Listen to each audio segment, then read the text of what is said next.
Hello. Hi, everybody. Welcome this Saturday to the watch party. And the watch party today, we will be watching one of my favorite movies. I actually really like this, but it's not so high up on the list as as say Empire Strikes Back. For me, I know for a lot of people, this is their favorite movie, and of course, of the Star Wars trilogy, this is definitely the sort of the end of capsulates that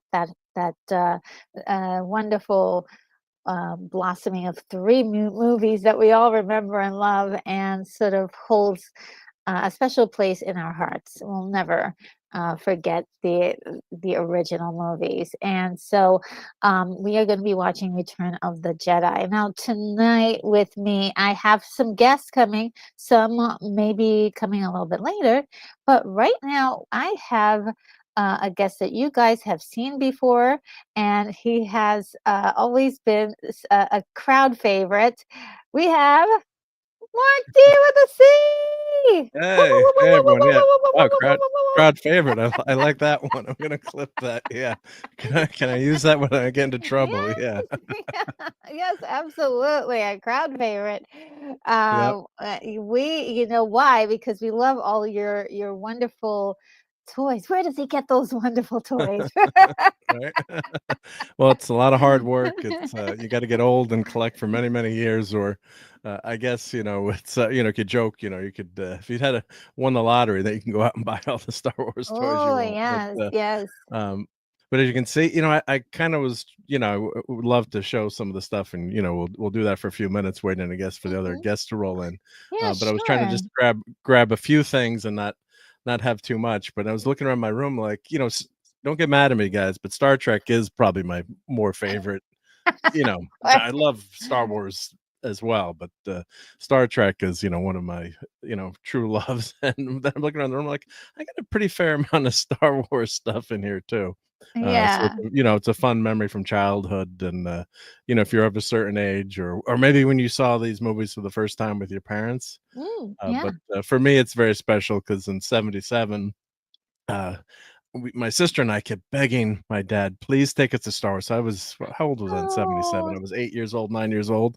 I'm like, please, you got to take us to see Star Wars. And yeah. oh no, no. And my dad just started a business, and we had like, no, not that a movie ticket was that expensive, and he's like, I don't want to see that crap. He sounded like Arnold Schwarzenegger. He's like, give me science fiction crap. It's going to be garbage. He grew up on movie serials, and like Indiana Jones became one of his favorite things that we shared later. But Oh, wow. finally, we got him to take us to go see it. After Uh-huh. begging and begging, because all the kids had seen it, Mhm. and get into the movie theater, and that first scene where the first big starship comes over, and you Oh, think yeah. that's the big starship, and you're a little kid, and you're looking up at Oh, this, and you can't believe how good the special effects are. I oh, haven't yeah, seen yeah. 2001, obviously. And then then the Star Destroyer comes overhead, and you're like, "Oh my god." And then right away you're just enveloped in that movie. And I can just still remember, and I remember going to school on Yep. that Monday, and like, I got to see Star Wars, and my dad ended up loving it too, Yeah. Oh, which was that's so fun. good. Yeah, I mean, because Yeah. that Star Destroyer coming through is just like it was such a grandiose moment, and it was just so beautiful. It was like, "My god, it goes on forever." They It made never fun of that. stops, right? Yeah, and they made fun of that in, Spaceballs. Spaceballs. Yeah, when you did that, watch party with Lorena, yep.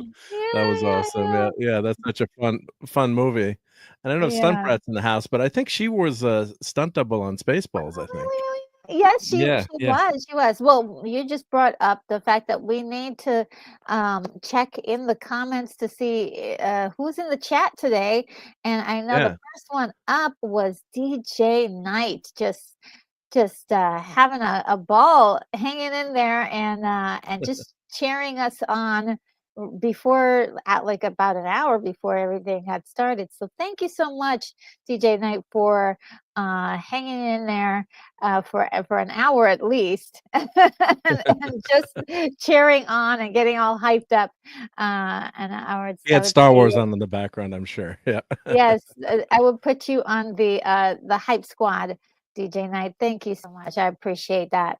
and mentions the slave bikini, and they call her now Slaya Leia. Slaya Leia, which I love, but she's fantastic in this movie, and She was wearing a bikini in this one? I didn't didn't- oh, that was this one with the bikini? Yeah. I didn't notice, yeah. Yeah, I just didn't notice it. That gorgeous girl did not notice it. And Moonbeam is here. So good to see you, Moonbeam. I'm so glad. My goodness, yes. And let's see. Yes, it says that I love the bikini scenes because even in a bikini, Leia is strong. Yeah, she is. Yeah, she is. She kicks butt, yep. And Bonzo is giving me the clearance to take off. Thank you so much. I mentioned that was fantastic. I love being in the galaxy. This is not the same galaxy in the galaxy far away, but our galaxy. And Boom says, "Grab your galaxy coffee." Yes, I played that song. That's the first song I ever made on so I'm really excited about that song that was just playing a few moments ago, Galaxy Coffee. And let's see. DJ Knight mentions Lorena Creel. Lorena Creel will be coming soon. She is just handling some things to do with her computer. We remember her talking about some issues with her computer, and so she's dealing with that. And she'll be here a little bit later on and catch up with us. And also, we're hoping that Doug can come and hang out with us today. I'm sure he's got a lot of fantastic things to say about this movie. And we got Keith in the house, says that he can hear me. This is awesome. Let's see, can't do this without Keith. Thank you so much for being here and looking out in the chat and making sure everything is safe for conversation. And oh, everybody's saying hi to you, Mark. Hi, everyone. Yep, great to be here. And Bonzo Kilborn says, "I'm going to change my name to Clark J with a K." Oh, okay. That's actually sometimes you may have to do that if your name is spelled differently. Right? And there's some other person that has like a play on the same name, but it's differently done. Well, there's also a Mark with the C, but I think Yeah. he goes CEE. And there's also a Mark C who was on with Clobberin Times way back when. And unfortunately he got sick and passed away, which so Clobberin Oh, Times for years did a show, Mark C comic book talk. And yeah, he was a oh, great wow. guy. So and then actually when I came in, I was Mark with a C, and then he was Mark with a K with a C, and his real name was Stephen Charest, but he was Mark C. And then something happened. I think I got banned from Clobberin Times channel by accident by Steve Mitchum. When you click a button and he banned me. So then I changed my name to C.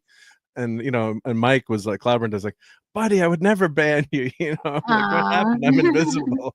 So yeah, that's the why I went to Mark D with a C, because there was Mark C. So Oh, yeah, yeah, and I think there's another Mark C out there that I had a couple of streams with on Lorena's channel. So yeah, there's a lot yep. of Mark C's out there.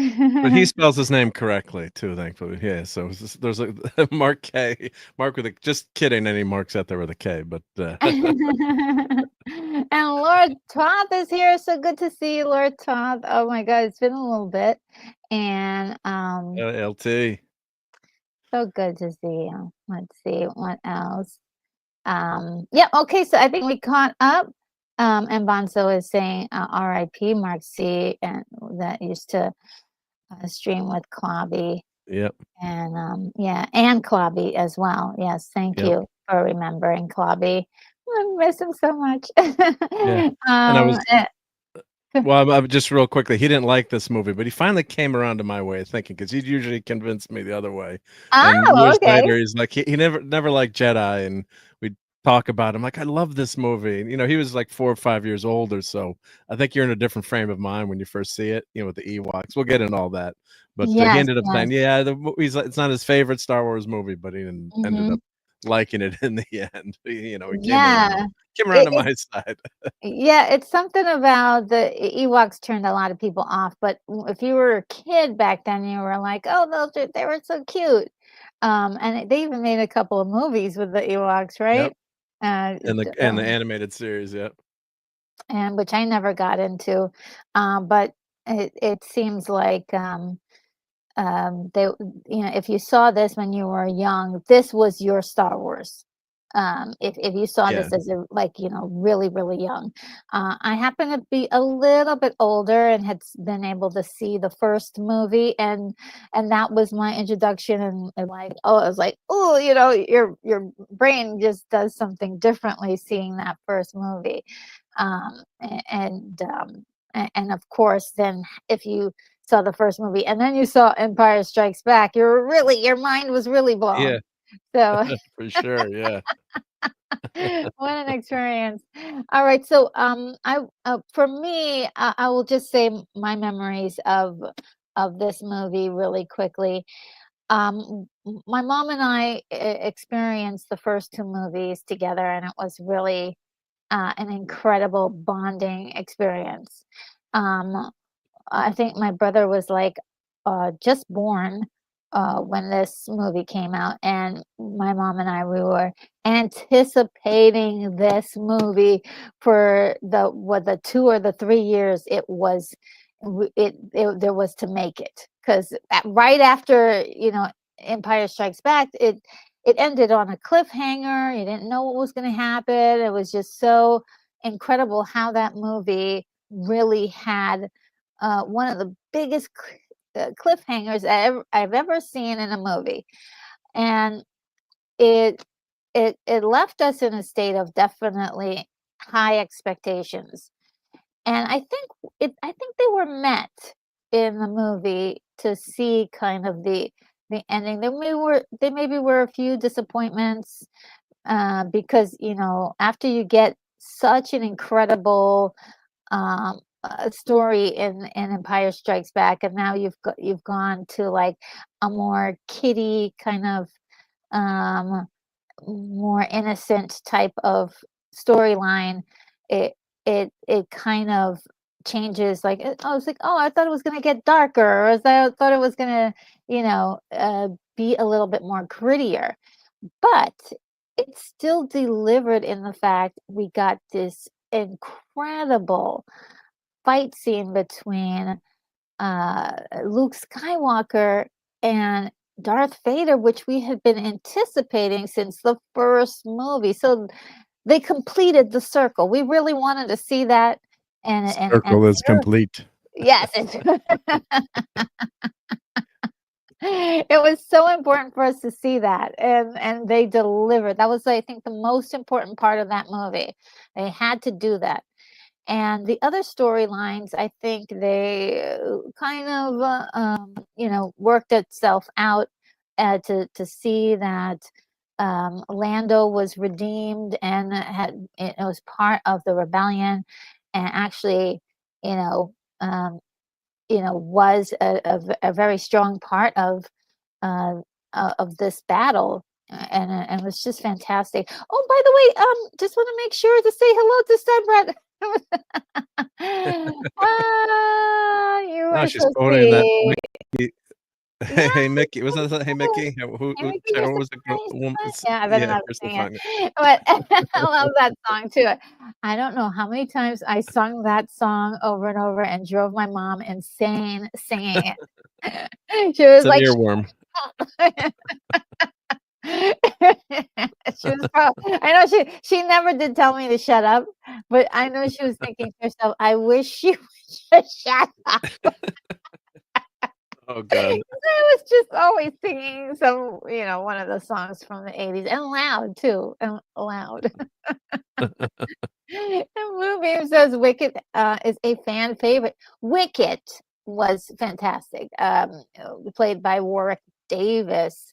went on to have a fantastic career after this. Yes, absolutely. He was adorable and sweet and cute, and I think I didn't expect that in the movie, and I think it would have been. It's not that I didn't like the Ewoks or anything, because I did like them. I didn't understand. I didn't understand them, I guess.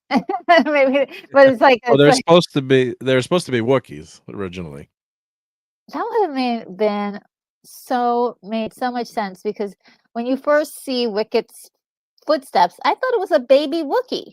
That's what I was like, oh, it's a right? baby Wookiee. And then to see that it's a full race of Ewoks is just like, oh, okay, how is this gonna work? And then it was really kind of interesting to see this battle with these Ewoks and the Empire. That's like the technological masters, and then maybe it was trying to say something environmentally there, but it was it was such a I don't know if I could take that fight totally seriously because it was some of Yeah. it was just so goofy. Right? But I love it. That's the part of the charm of that last movie is that it was made for kids. Dan Yep. Grissom is here. So good to see you. Says Han tapping on that trooper's shoulders is still stupid funny. Oh, when he taps on his shoulder and then runs around him, that was like Yeah, that was great, that yeah. was a Han move. That was definitely a Han move. That was And, great, yeah. let's see. Oh, my flock is everywhere. He is here. Hello, hi, how are you? Definitely, guys, if you want to check out some really cool content, head over to My Flock is Everywhere. And let's see. Grisham says, Lucas' big mistake was replacing Max Rebo band in Jabba. Oh, really? Oh, because he didn't want them to die? Is that what it was? In in the I don't know. I wonder why he did that. And Stunt Princess Retro and I were separated at birth. Most likely. And Lonzo says Jedi was not kitty. It was super gritty. Jabba and his place surface the Sarlacc pit. It was that part I love that part, but it seemed like at the end it felt like it. It felt like more like a kiddie movie, and I even heard uh, Luke Skywalker. I even heard George Lucas refer to those movies as um, movies for kids, and it's just it's kind of weird to me anyway to think of that with people losing their arms and limbs all over the place. So it is a question that is kind of a strange oddity to have this like the teddy bears and then and then the empire like what it's a very odd mix, but nonetheless love it. I do enjoy it. Let's see. The Emperor Force Lightning, the shootout on Endor, and around the second space station. Yeah, there were a lot of gritty things. I agree with that too. Um, and also the dynamics between Emperor Vadar and Luke was very mature. Yeah, I mean, I do agree. I do agree with that. Um, if you're a kid, if like a real kid, you're probably all that stuff is probably gonna go over your head, but you're gonna love the fight scenes and the pew pews and all that stuff. Yeah, And just some of the Ewok stuff was a little cartoony, kind of reminded me of March of the Wooden Soldiers, if anyone remembers that great, oh the yeah, Laurel yeah, and Hardy, yeah. Christmas, that kind of romp where some of those fights with the Ewoks, I think that's where it really, I wouldn't say, as a kid or a younger kid, I loved it, but I could see where older people might kind of look at, oh, what this is for kids, kind of like a precursor to Jar Jar Binks, but not as bad as Jar Jar Binks. But my kids love Jar Jar Binks, so when they saw it as like 5 and Oh 8-year olds, yeah, yeah, yeah.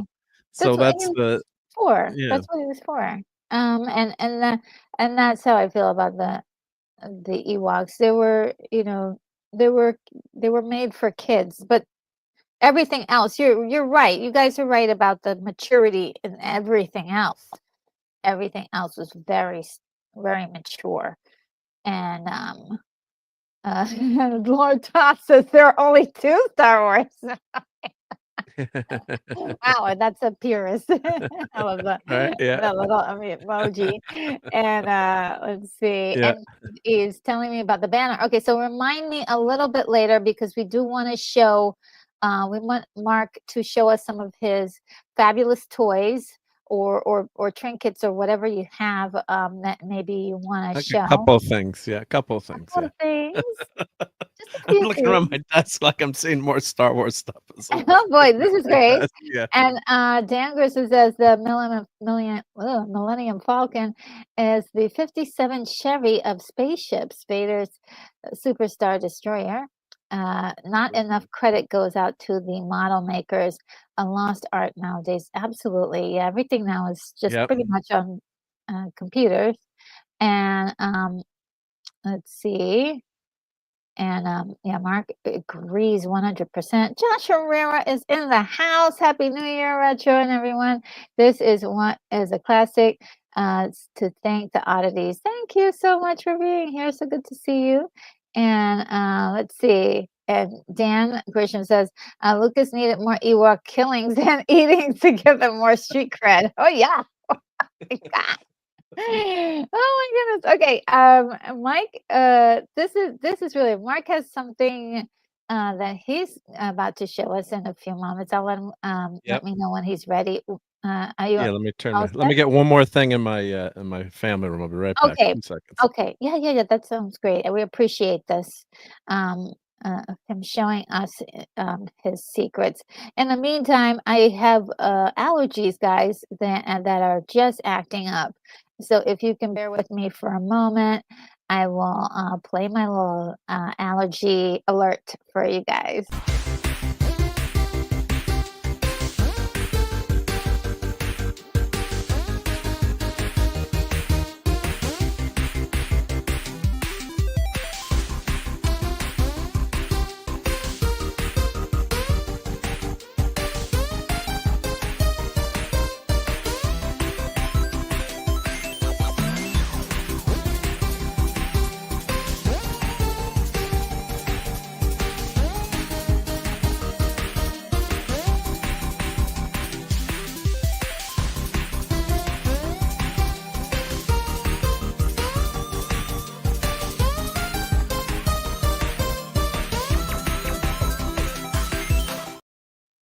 I always like that video. Oh my goodness. So yes.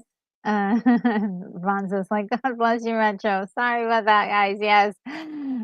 It is like -3 degrees here, and I am I don't know, sometimes I get allergies when it's too cold. Really weird situation. All right, It's weird, okay, you I'm think gonna you give you wouldn't have allergies, yeah. I know, like, they would be frozen, but no, it's still happening. Still happens, yep, yep, yep. Alright, well, I'll try to limit it, or well, I guess no one else is here, so we can have No, fun you're good. until we So go start the ahead. movie. I just always hate, kind of like, how much stuff is Mark gonna show? But, this is a newer purchase. This was an Amazon exclusive, of course, for Empire, but I just love that Ooh. scene. So you've got, "Oh, C-3PO, don't fall out."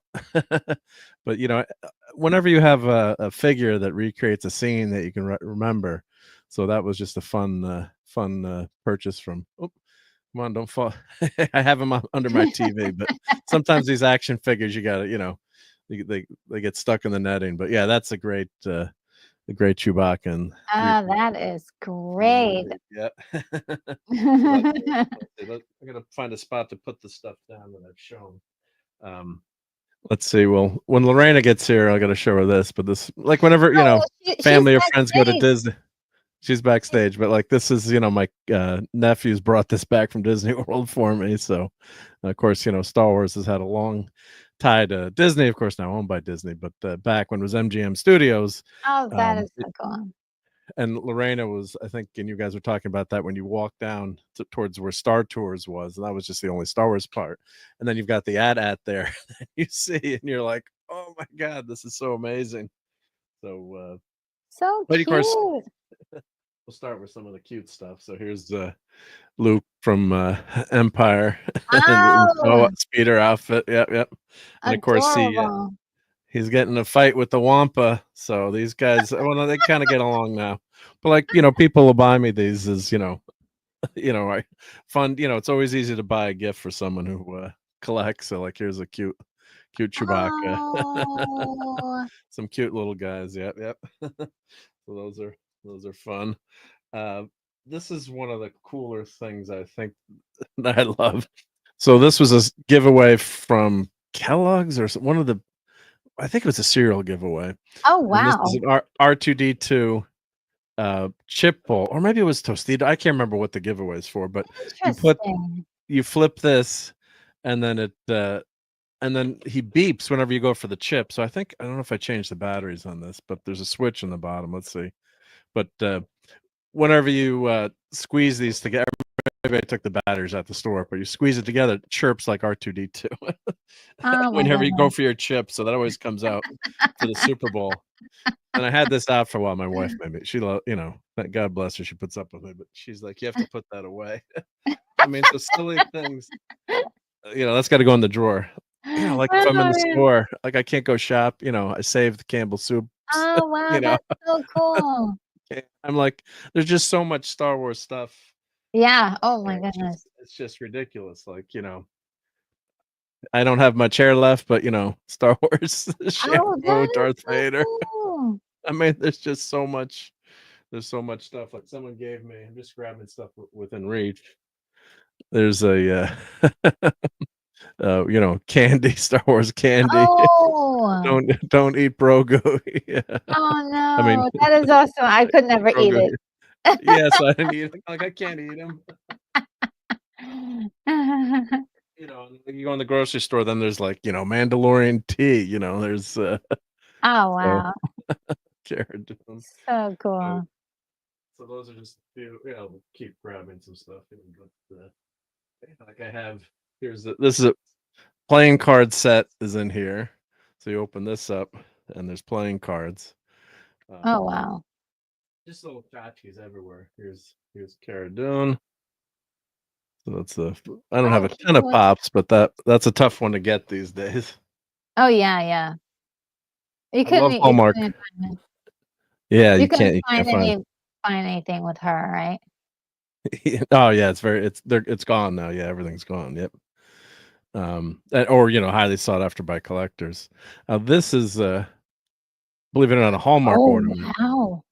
And What? actually, let's see what button do you press? Here we go.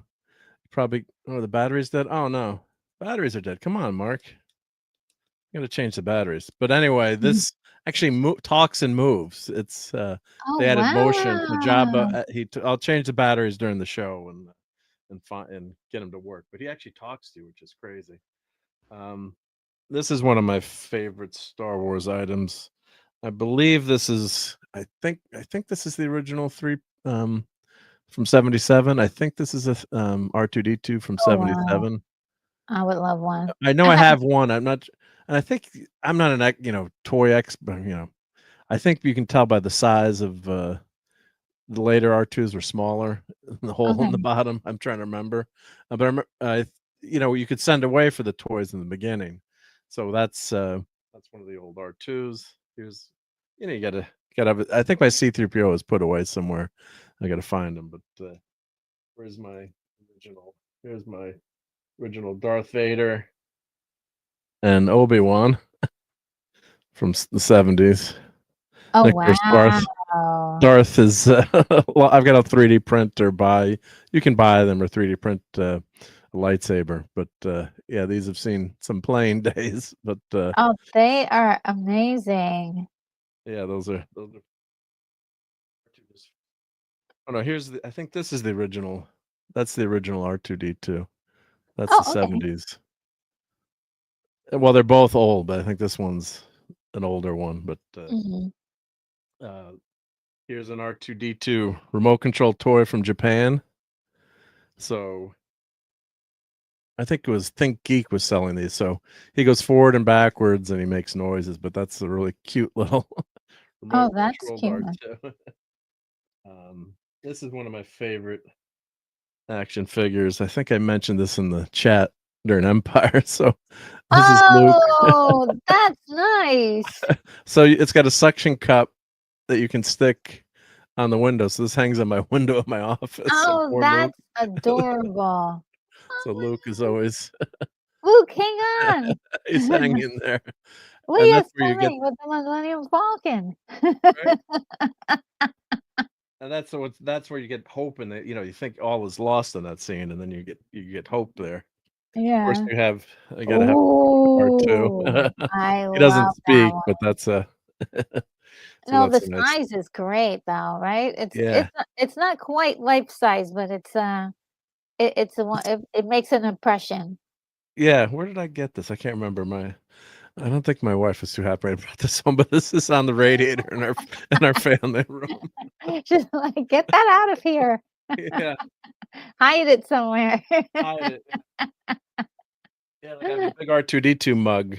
Well, there's like the top, I have a big mug, so you can Oh, I don't know where wow. the mug so then you could, close the mug up. Oh, Uh, that is cool.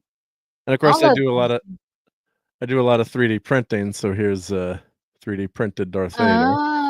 And I'm Oh. printing a sign right now during the show, so I'll see if I can show it, but like an LED Star Wars sign. But Mhm. yeah, but if anyone ever wants any, I just got a new 3D printer, so I can do commissions if there's anything anyone ever Oh, wants okay, to yes. So that's 3D something print. to make sure to let everybody know. Um, and if you could put your information, maybe I don't know, Yeah, however they will reach you, I'll or put that maybe in. just Yep. go to your page. You can put Yeah, your I'll put that in. information. Yeah, as soon as I finish showing this So stuff, I'll put just that to in. let Yep. everybody know that Mark does 3D printings of different, I would say, items. Well, whatever I love Star Wars and Star Trek, so I've been printing a lot of those items. The Doomsday Yeah, Machine, that I've been printing that, and I've been actually selling ornaments of the Doomsday Machine, a little mini version, and so bigger cute. models. So, and yeah, so Yes, a lot of people were getting them. Yep. So it's just a fun way to go. yes. Um, And so if you want to, like, contact him or even just check out his channel and all of the things that he's been working on and things that he has been collecting, make sure to, visit his channel. It's really fantastic. Thank you guys. Yeah, yeah. So here, let me put. Thank you, Stunt Brett, and everyone else. Yep. Let me put in. I think I have a link tree, so let me put in my link tree Okay, right so here. people can just reach your Yeah, and then I think that's got everything there. And then also, if you do want to get a Doomsday Machine, I'm putting the bigger one on right now. I just have the ornament up for the holidays, but I'll be putting that up to sell. yeah. And yeah, I got a new 3D printer, so it's been nice to get to have two of them going. Now, this is a really cool Spiro remote controlled R2D2. I got to reload the app. They discontinued this, but I don't know if you guys remember Spiro. And then let me grab it's BB8 back here. BB8. Hold on.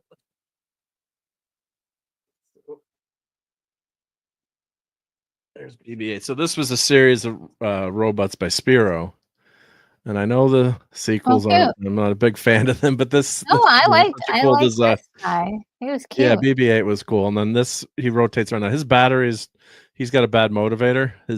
I got a the problem with this toy is they didn't design it so you could take it apart. So you actually have to go in with a Dremel and cut them open and then change the battery in there. What? So, but it was a great remote control toy, and the head would rotate around. Great design, and so R2 was the same design with Spiro. So I've got to reload the app on that and get him working. But this R2D2 is amazing. It just it talks and well, it speaks and it chirps and Oh, oh, he now walks, that walks around and moves. Yeah, so I'll show that. I would love one of that. And DJ Knight says Orange needs to have a R2D2 for herself. Now I do have one, but it's a stationary one. It's not like this. Yeah. Yeah. So I'm gonna Let me add. So this is, let me switch my to my headset microphone. So I'm gonna go. Can still hear me. So of course, it's my desk over here. So hopefully you guys can still hear me. Um, so here's, of course, you got to have like a cereal box for Star Wars, right? Why not? There's a Kellogg's Star Wars cereal box. So that's a fun thing to have. And I've got a bunch of these, but this is when I think the special editions came out. So they had these for the special editions. Thank you, Moonbeam. Yep, always always want to make sure the audio is working. Like my son just got me these little Mandalorian bitty pops for the holidays, and these are, I love this. This was the Xbox game, the Disney game, and they had all the figures, and you put the figures on the base and the program. So of course you've got and the great artwork on these. It's just really well done with these with this for the video game. What was the name? I'm forgetting the name of the game. Someone knows it in the chat. uh, but yeah, it was really that was the Xbox game. But these figures are always out on the out on the shelf. They're great art style with these. I love these. Yeah, oh, can't forget Princess Leia. There we go. Here's the princess. Yep. There we go. So I thought it'd be fun to take you guys back to the past, and let's look what, you know. Thanks to my mom, she saved the Sears catalog. So this was from 1978, the year after Star Wars came out, and I should bookmark these. But let's flip to this. I thought it'd be fun to flip to the Star Wars page, and it's just a great. It's just a lot of great fun to go back to these old catalogs. And this was the internet back then for us kids of a certain age. Uh, you couldn't wait till this book came out, and then you'd write down what you wanted. So sometimes you'd make a mark on everything and put everything down. So of course here's one of my favorites of the Micronauts. So here's and there's some similarities where people argue was Baron Karza copied from Darth Vader, back and forth. But here's one of my original Micronauts toys, and it's fun having the catalog uh, showing those. But yeah, a lot of people say, oh, Micronauts copied Star Wars, Star Wars copied Micronauts, but there's a lot of history that went back and forth between the two. And Star Wars is that space fantasy. So here is let's see if I can zoom in here. Let's get the light a little brighter there. There we go. So this would have been the first year, I think, because May of '77, this would have been '78, and this was the first year the toys were available. So you look at these prices, the adventure set, Oh my goodness. $8. Grego and Snaggletooth. It's not going to do a show just on these. There's that famous, do like a retro look through these old catalogs. Uh, Hmm. Space Station, $17.87. That they didn't want to do 17.95, but that was a lot of money back then. A $17 toy. So let's see what else. Yeah, so R2D2 and C3PO. How much were the figures back then? Figures number 12. Let's see. The set, two of those figures, or three of those figures, were $4.88. Just to Oh tell you boy. how, uh, and of course, collectors would go nuts if they go back in time and, Mom, I think we should buy every toy in the Star Wars aisle and put it in a storage unit. And fast forward 40 years, we'll have a gold mine. Of course, when you're a kid, you just wanted these to play with, not to collect. It was just to play with them. Yeah. So I mean, and it was just this would have been the first year that Star Wars had toys out in the Sears catalog, and this was the big place to get your toys. So here's a little 3 and 4 Darth Vader, uh, and a Chewbacca, plastic covered, posable, and then of course the Tie Fighter and X-wing. Those were $8.94. So this was in Wow. 1978. So it's just a great blast to the past, and thank you to my mom who saved all these catalogs. God bless her. Wow. So and I figured let's go to 1983 and put this somewhere safe. Let's see, what do I have here? I've got 84. Let's check 84 to see what one of the Star Wars toys, because this had the Return of the Jedi toys, and then Star Wars toys basically died out for a while. Um, they weren't selling that well. All right, here we go. So of course we've got some the Return of the Jedi. So we've got Ooh. Jabba's palace here. Imagine how cool that place that would be as a kid to get that. I mean, that's just awesome. And then you've got your Darth Vader's fighter. You've got the Y-wing fighter there. Then on this page, you've got oh, that's the B wing and the Y wing. Yep. What's that? The top here. Let me. Oh, and this is famous. Is the troop transport, which I actually have. They've actually reproduced that, and they had that in the Mandalorian. So I should grab that and to show you real quick too. That's one of my older toys. Let's see if I get the camera. Sorry about the camera bouncing. That scene in the shuttle here was just the Imperial shuttle was just so nerve wracking. Oh yeah, when they landed and the Emperor. The Emperor landed. Yep, yep. Oh, it's just so nerve wracking. Yep. And the thing is that they built it up throughout the movie, though. That okay, the Emperor's coming, so no excuses. Right? No excuses. Yep, yep. And That's then you find great. out there's someone, more powerful than Darth Vader. Yeah, yeah. Yeah, you're like, what? So Darth, this is Darth Vader is like, I hope you are for your sake. It's like, oh my god. because I'm a softie. Yeah. Yeah, so this is number 9. Only at Sears, Imperial Cruiser unassembled. So that's number 9. So that was the became a pretty famous toy because it was never in any of the movies. So here we've got more action figures, and it's maybe tough to see through the internet, but not a big picture there. But look at those blasters they've I got see and the action something. figures. Yeah. So let's see. Do they have anything? Do they have another page here? That was that football game that never worked. But yeah, this was the big deal. Yeah. So not a ton. Here's some He-Man stuff. Oh, Masters of the He-Man. Universe. Yeah, not that's a different show. Different show. Yeah. So then here we've got like an R2D2 toy chest Oh, and that's like cute. cute, right? Yeah, how cute would that be to have, right? So you could put all of your Star Wars toys in that. Yeah, right? a, My a Darth goodness. Vader coat hanger, yeah. So yeah, but you think about it, there's only one page. There's one page in the Sears catalog. Well, two. They've got 2 pages, but that's Oh, that's there's what your you toy got. right there. Your collectible right there. But that's not the Oh yeah. same, right? Oh, which That's one? The the Jabba the Hutt? That's oh is yeah, that yeah. an ornament or just another That's piece? that's a reproduction. The ornament's a reproduction of that toy. So I don't have that, but Oh. so that's why that ornament is so cool that Hallmark did. So I'll change the batteries in that to Mhm. show that. But let's see one more. Let's see if we do. What year do we have here?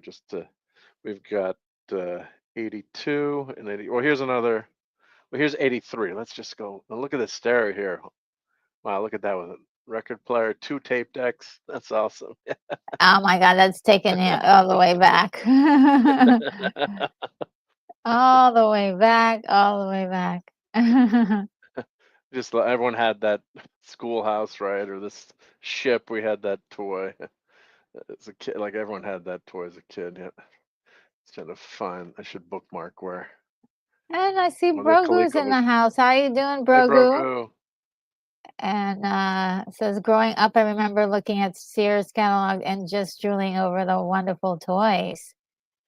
I don't Right? I did not have the pleasure, but my goodness, I would have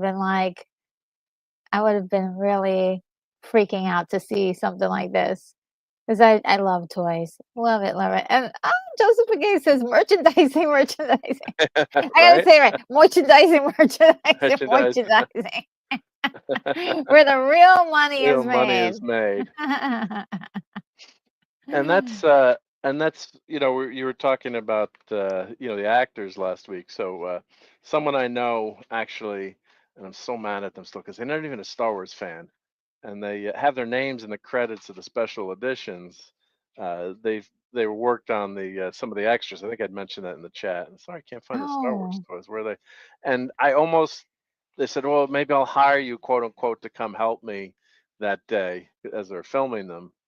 And the person, I still jokingly, hold it against them because they're like, "Oh yeah, I guess you probably could have gone," but it was James Earl Jones and Mark Hamill, so they're involved in that segment. On if you watch when they re-released the special edition, they had some special features, and oh, this okay. person's names I won't say, but then he said that. Well, of course, the first thing James Earl Jones said was when he walked in the room, was like, "No, I will not say it. I will only say that for my grandkids." No, I am not your father. Obviously, uh, he's like, "I won't say, I won't say it." And and he said Mark Hamill was pretty bitter. He's like, "Oh, got to do this for George. Another thing for George. George doesn't have enough money." He was kind of held down on George. As soon as the cameras rolled, he was fine. But as you look into it, like they only got money back then when Star Wars was in theaters, and their likenesses, Oh, no one yeah. knew that toys would be a big deal. So I guess they sold away their likenesses. I don't know if Yeah. each actor had the same deal, but and famously to get Star Wars made, part of it was the merchandising that Lucas, got the rights to the merchandising, and people are like, oh, that's worthless, and it was a swat. There was a story behind it in terms of helping to get Star Wars made, and it was very smart by Lucas. I mean, look how great these toys are, Yeah, and they're yeah, this would have been the amazing. Empire Look, page. I wanted an AT-AT so bad, and they were actually selling AT-ATs on Amazon, but it's just a little bit out of my budget, right now. Yep, It's, like, so they're cute, cool. but I just can't justify the amount of money. Sunbret said that I have the Wiz ornaments, Wizard of Oz, Oh, cool. ornaments. The Wiz and the Very Wizard of cool. Oz, 2 different movies. Yeah, yeah, The yeah. Wizard of Oz ornament, which is so cool. And I just Like want here's to let another. everybody know that Oh, yep. Lorena Creole is backstage, guys. So she is here, and Great. we're gonna wrap up in like a minute or so, so we can Yep, get this yep, party showing. yep. So here's one last, a couple, two more things, a couple of last things to show. Here's like a 3D Oh, print. So this holds my pen holder or, or a duster. So it's Darth Vader. That's a cool, oh, I cool love your 3D print. duster. Duster, yeah, because that's for Raquel. When she saw some of my stuff, she's like, "You've got to get out there and dust." Oh, um, she knows what she's talking about. Okay, yeah, that's yeah, one of the things about having a collection. It gets dusty, it's or dusty. Yeah. yeah, it gets dusty. So you gotta dust it. So this is from Pigs in Space. There's, quote, that's their version of R2D2. So I have a cute video on Pigs in Space if you Oh yes, search that out. Yeah, with the very little the toy set. very recommended, guys. Pigs in Space. Here's Miss Piggy. Oh, she's adorable. That's why I asked Lorena yesterday, yeah, during her chat or stream about, yeah, they're still getting rid of. I can't believe they're getting rid of the Muppets and moving that Muppets 3D. That's one of my all-time favorite attractions at Disney. My sister and I have a running gag gifts. Well, not really gag, but like anything Princess Leia, I'll buy for her. So Okay. this is a really cool. Uh, that's really tough to see, I guess, but it's like this narrow. It's a custom crafted. They're a Comic Con. Trying to remember the name of the company, What but is it? What is it? it's just a wall display. So you just hang this on your wall, Oh, and it's like oh, a narrow. so you could get Yeah, all of the characters and kind of make your own little.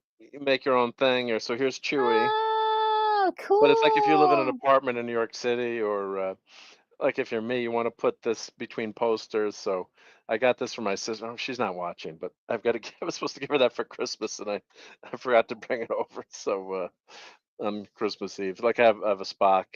So I got to do a video on this company too because they Oh, did like it all handcrafted, really fun thing. So there's a princess. I always give her a Princess Leia for the holidays.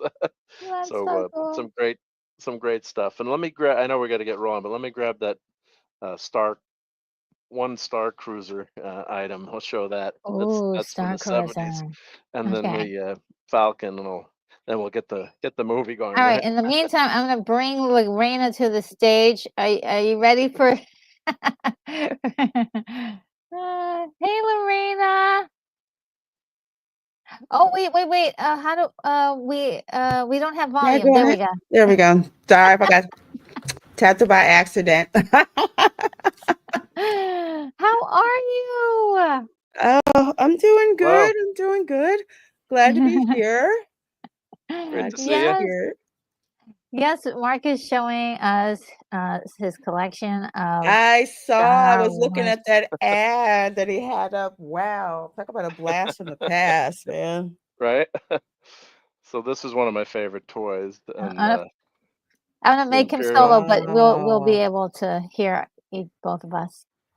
So cool! Thank Oh you, my Sandra. God. Yeah. That is very cool. So this was actually a 3D printed piece to save this, and this actually there's a radio a record player in here, and Retro Blasting. Michael from Retro Blasting had a nice video on fixing this. So Oh, I think I have the battery. The battery's dead. Batteries required. But there's a record player in here, and you push the buttons, and it plays sounds. When you take this apart, it's not electronic; it's a physical little mini record player. It's just such an amazing toy. And finally, they Oh, had this in the Mandalorian. Uh, but I just love that toy. And then, of course, I finally did get a Millennium Falcon. I joke, but like all the rich kids were able to get a Millennium Falcon back in the day. This was, I think, the most expensive toy. One of them, like the AT-AT, was really expensive.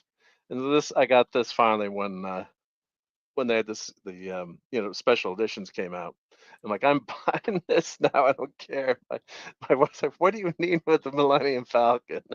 So this hangs out with me in in the basement when I 3D print. But the kids that had this toy, if Johnny had this, he was pretty cool and had cool parents. But yeah, just great play set, great playability with this, and as an adult, I'm like, that is but so cool. Okay, imagine as I a kid, always a wanted 10-year-old one. kid playing with it. I always wanted one too. Yeah, so I'm like, I'm not gonna miss this chance now when they re-release this toy. So just so much fun. It was such a great idea for them to do that figure scale. That smaller figure scale was genius, because then you could have vehicles where the characters could fit into them, Oh, unlike Star yeah. Trek.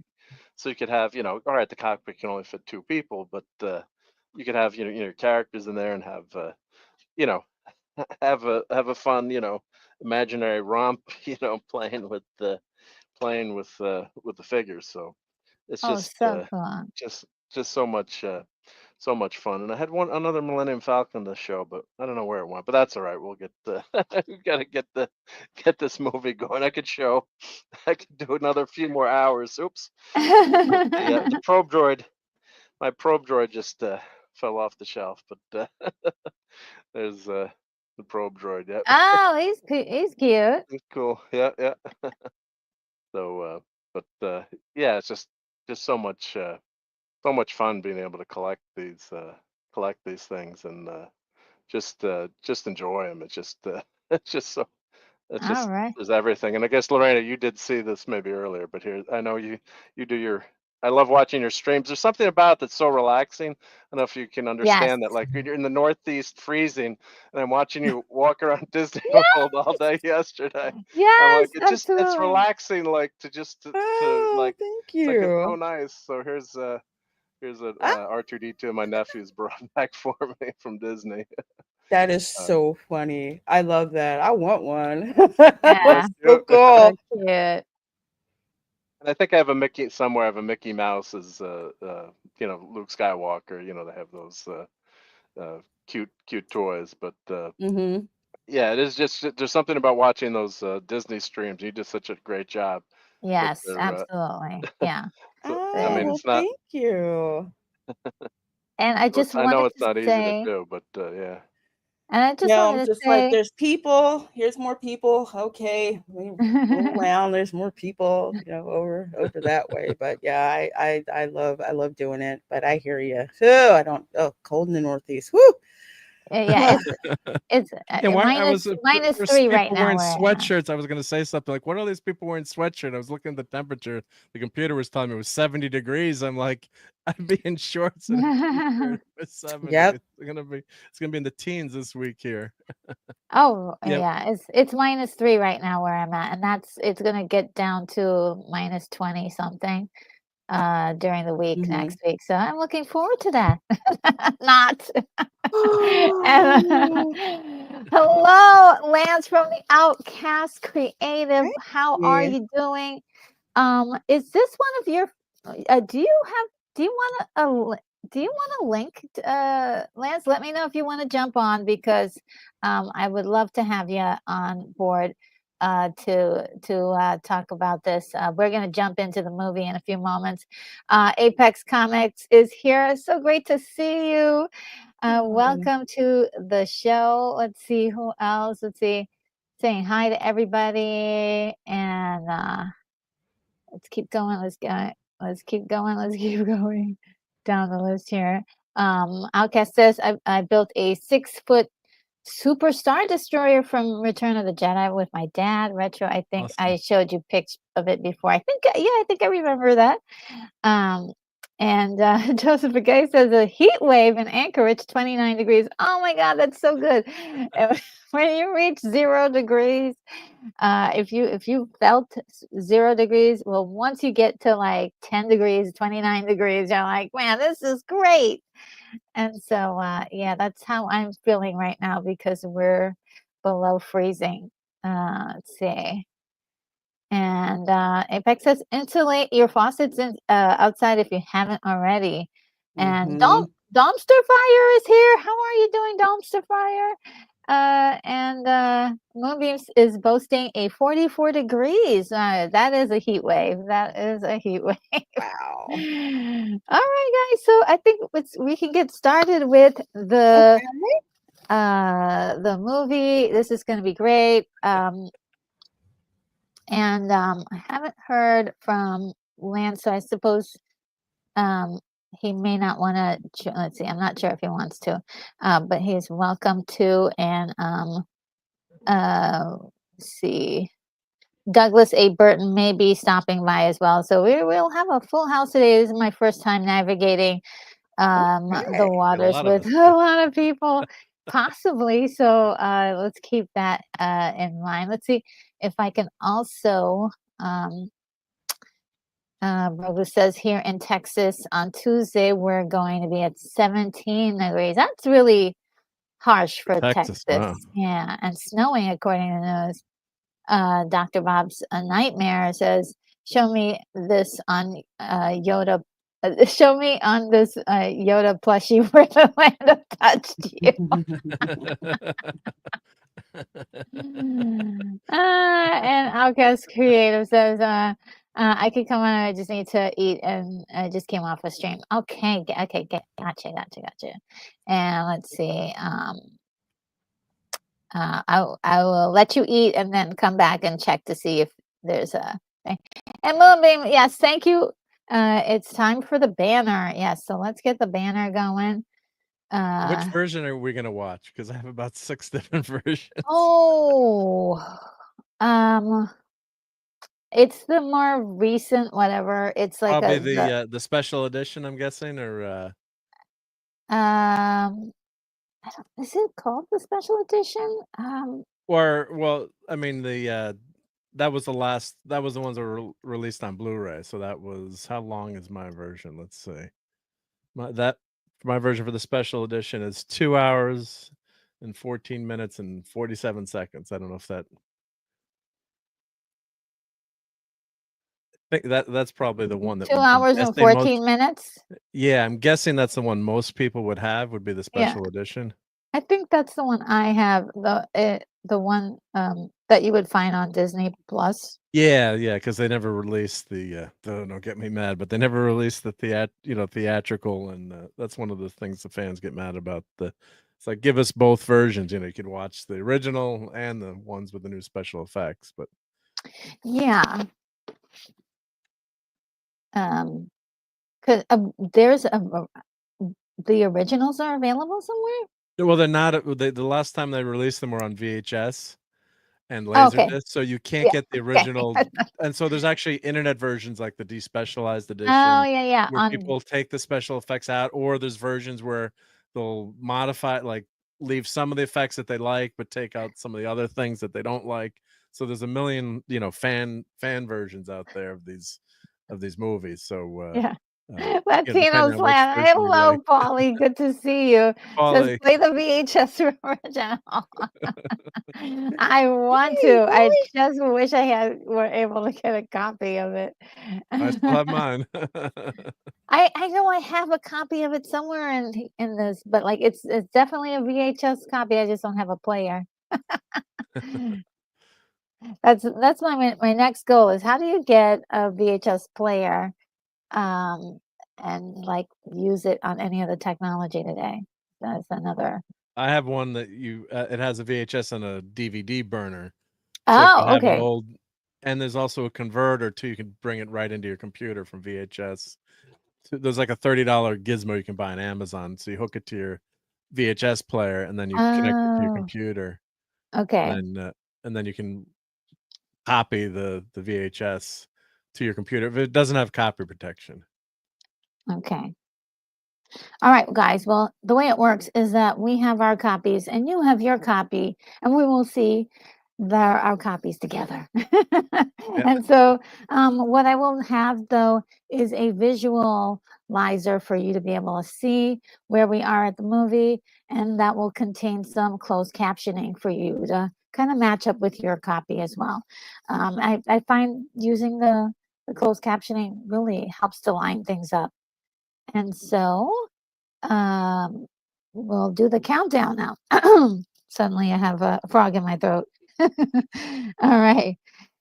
Countdown. 5, 4, 3, 2, 1, play. I'll put that here. Let me know whenever you need to see the timer. I won't be able to see your comments, but I do have an auxiliary computer over here that I can glance at and see your comments from there. So, yeah. Okay. And You we'll help gotta you out love the too if we see anything. crawl. And I'll catch up with you guys because for my Yeah, for years as a kid, I thought that Trumpet Fair meant it was a Star Wars movie. And my dad's like, "No, that's 20th Century Fox, not just Star Wars." yes, isn't that cool? All right, I love this setup. Okay, let's do that and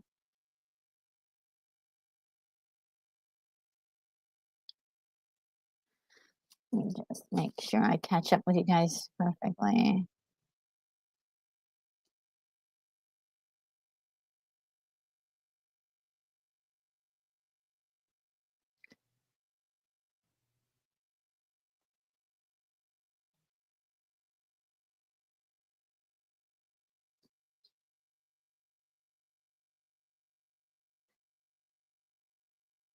I just love this opening scene, the setup, and Luke as a kick-ass Jedi. Oh That finale yeah. is just one of uh, one of my most favorite segments in Star Wars because now his powers have been fulfilled, and he's don't mess with Luke. Yeah, it is so wonderful how he was built up so much in this scene, in this movie, compared to what happened to him later on, which is kind of weird. We get that character arc and the character growth, right? Yeah, yeah. From a boy to now a master.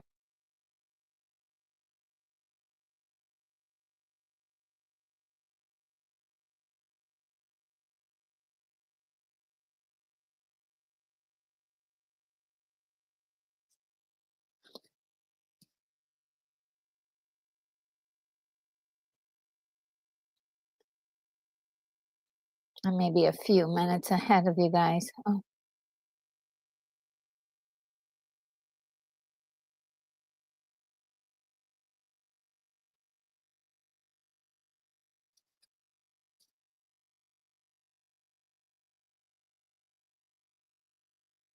and I muted when I was talking. I think I'm about 5 seconds ahead.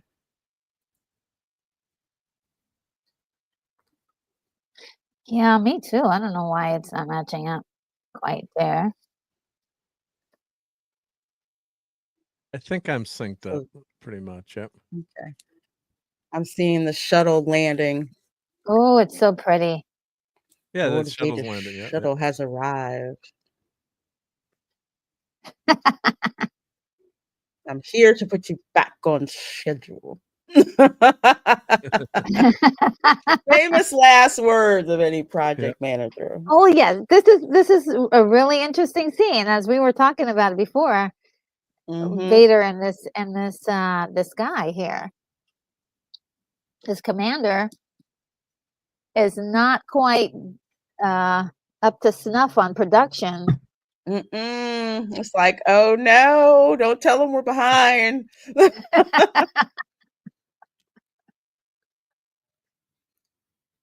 You don't want to be reported to HR. You know, Yeah. Darth Vader. He's like, is this an unexpected pleasure? No, I don't think so.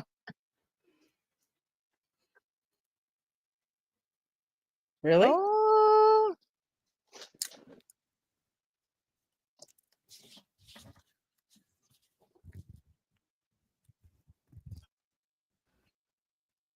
Freaking love this.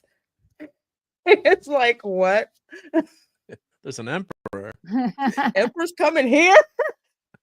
Well, that's all you I had to love the fear say. on this guy's face. What a great acting, actually. Uh, Mhm. this is Michael Pennington that is delivering this wonderful performance. Yeah, you see how terrified he is. The emperor's coming. Mhm. Such a great line. Yeah, Oh, and so you Mhm. know, and it like, sets it up. It sets yeah, up. It builds up the emperor, and you, because Darth Vader scared the crud out of you. yeah.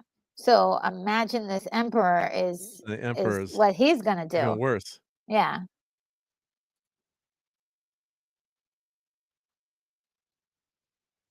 And, I just love this scene. Yeah. oh yeah. So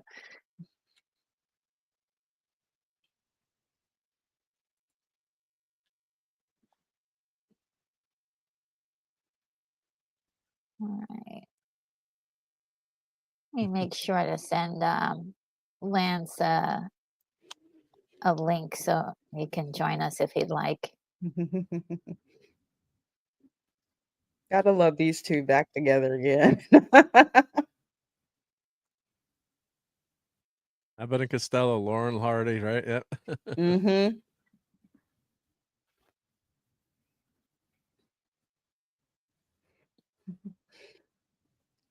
R2's like, I don't like you.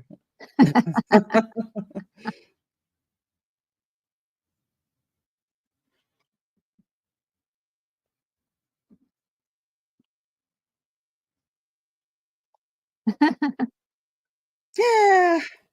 Yeah, okay, let's go. We tried. I love I'm the out of way here. he's like, yeah, he's like, oh, any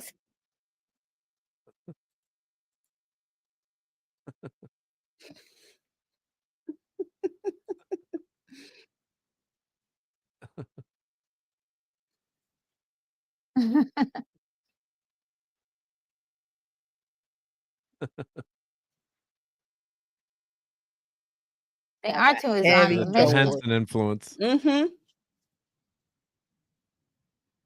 Yeah, R2 is on mission. He knows what he has to do. It's like, oh no, no. Pat did 3PO freak out. It's like, oh no. I just love him. Oh my goodness. Oh yeah. I know you.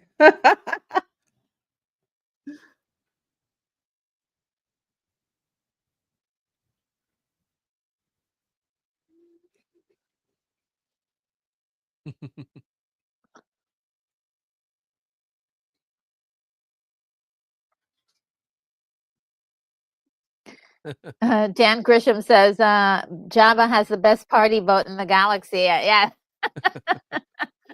He does. Everybody is having a ball. As long as you don't Got fall a into the Sarlacc fan. pit in the end. Yeah, that's true. Yeah. That's true. So, if I recall, the Gamorrean guards were done by Henson Creature. Oh, Works. yeah. Yeah. Oh, good. Also, Dan also mentions the practical effects here that are really good in this one. All the originals had really good stuff going on. Mhm. Yeah, all that puppetry here. Yeah, it's just Yeah, so good. fantastic. Yeah. I used to And love to look at the animatronics, yeah. Ralph McQuarrie's concept art, and it is Oh, yeah. uncanny how well the shots line up with his concept art. Oh, yeah, definitely. So I got word also that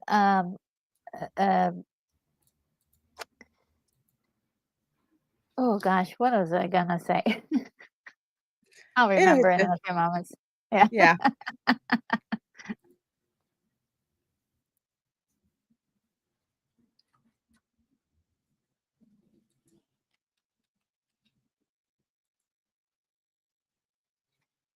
Jabba, I mean, was really well done, I thought. I think there were like 7 people operating him. Yeah, As yeah, an effect, yeah. yeah. Wow. So good.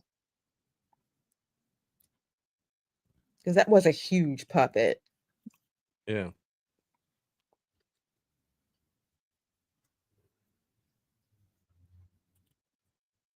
What? What did you say?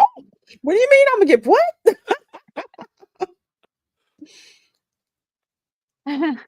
You're playing the Yes. shit.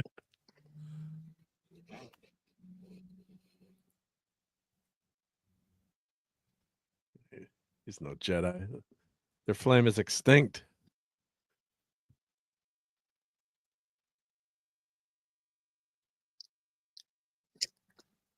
Solo's my my It's wall dead. ornament. I give that up. Oh my god, I remember seeing that and just being like, "Oh no."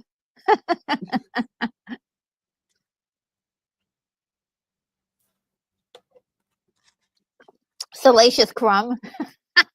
Mm-hmm. Oh my gosh. Poor Han.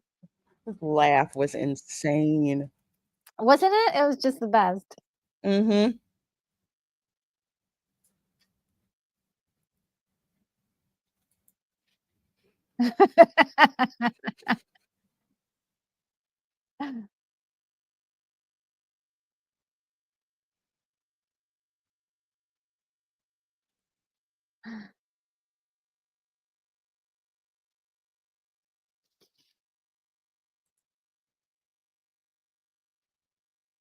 This is so terrifying.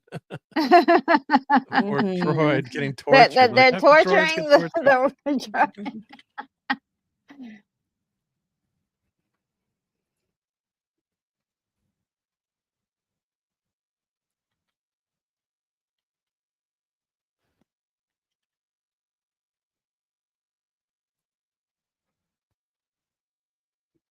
Uh-oh.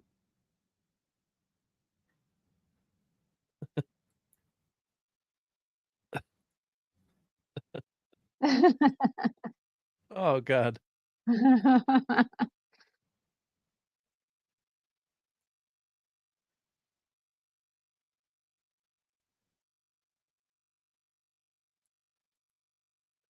And there's the Oh. old protocol droid maybe back there. Who knows?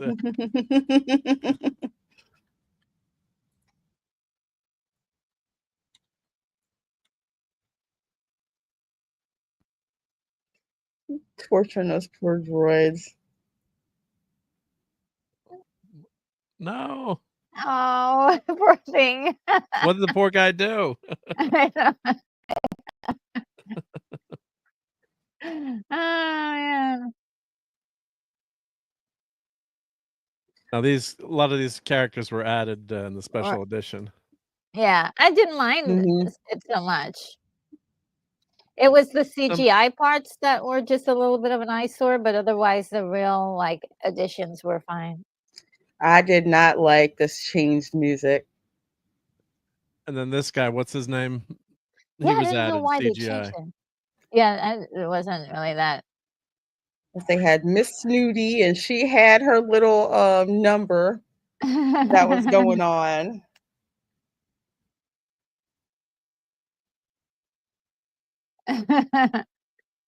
I was so not happy with this music. Yeah, that's an added It's CGI character. Yeah, Yeah, mm-hmm. yeah, and I was just like, Max Rebo's awesome. Yeah. Mm-hmm.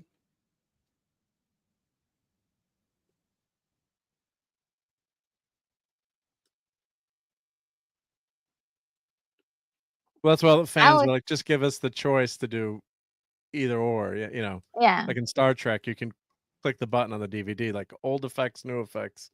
Mm-hmm. I still don't know why they changed that. The music was fine. yeah.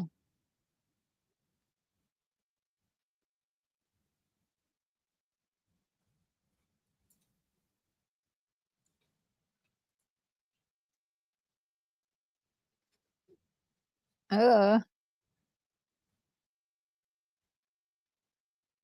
Oh, So don't put that gross. on my pizza.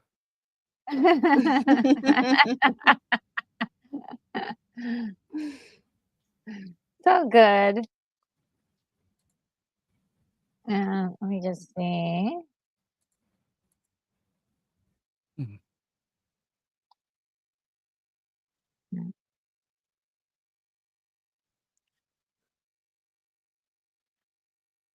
And the effects on Leia's voice here is just so well done. It just Mm-hmm. fits in the universe. It just doesn't Yeah, take you out.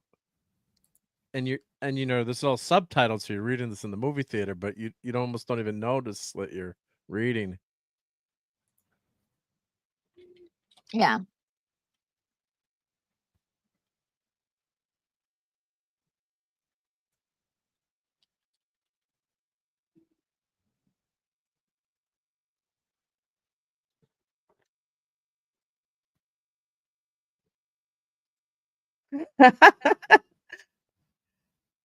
Jabba's used to having his way when it comes to Yeah. negotiations.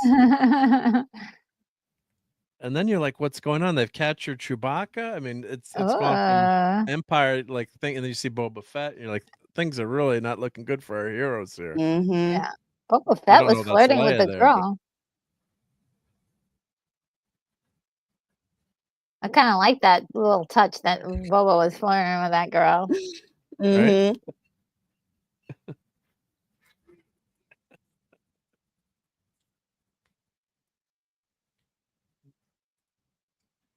Oh, oh, oh, oh.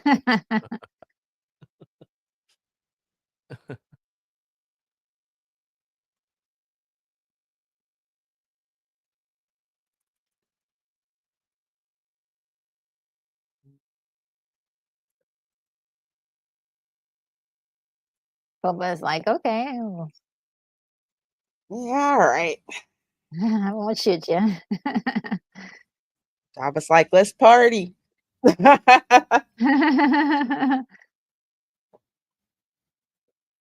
Poor C-3PO's got like green slime all over him. Like Ghostbuster slime? Yeah. Oh.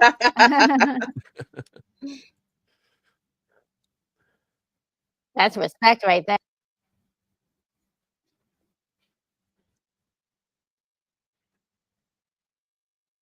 You're like, "Oh," and then you're like, "Oh, now I recognize Lando. Oh, Ah. maybe something's up. It's Yeah, not all bad, maybe."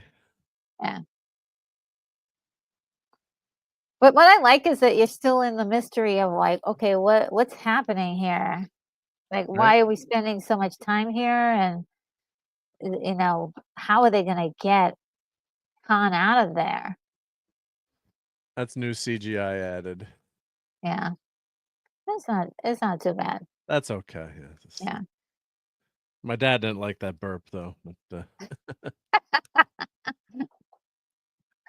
But the other thing, I have to apologize to all the people we cut in line going to see this movie. I went with my friend Brian and his dad first to see it first, and that was back when you couldn't get tickets ahead of Oh, time.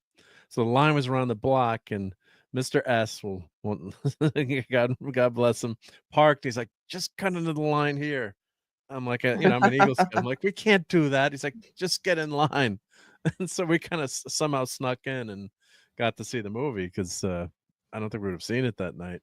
So I always felt guilty for that. But we did cut the line to see Jedi. But it wasn't me. It was my friend's dad who made us do it. So,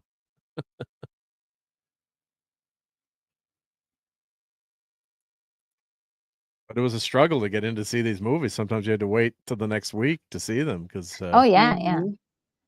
you just go wait online, and then the line was around the block. It was May, and or May or yeah, June. When you're trying to go see, and it was so popular for so long, and there's like, that's it. Sorry, folks, all the tickets are sold out. Do yeah. you want the next show? Cool thing though was that I mean, some of these movies were out for months. I think Star Wars, the first one was out for like a full year. Mhm. Like you didn't have to, you had a little longer time to like go see them, see it in the Yeah, movie yeah. theater. And it didn't disappear. Yep, yep.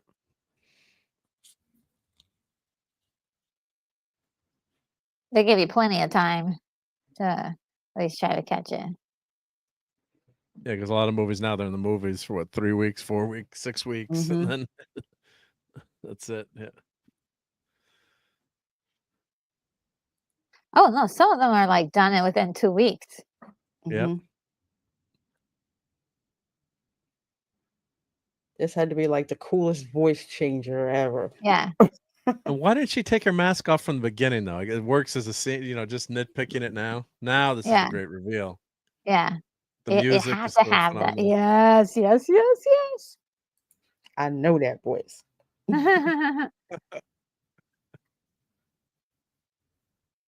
Carrie Fisher And was you so think like, phenomenal. Perfect for that role. yeah.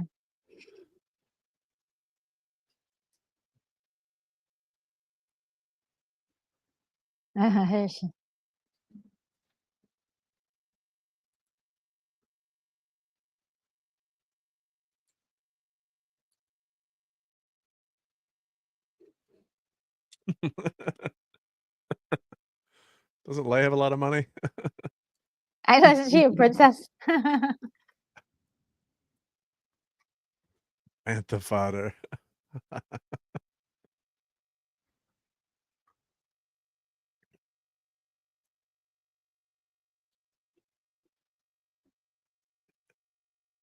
I'll pay you triple.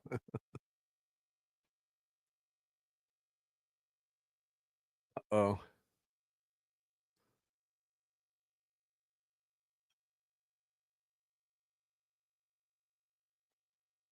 He says, I'm sure.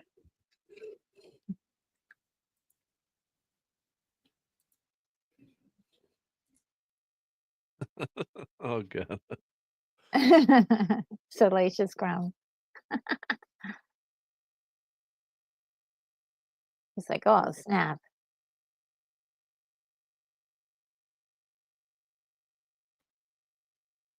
What a great reunion here. Yeah.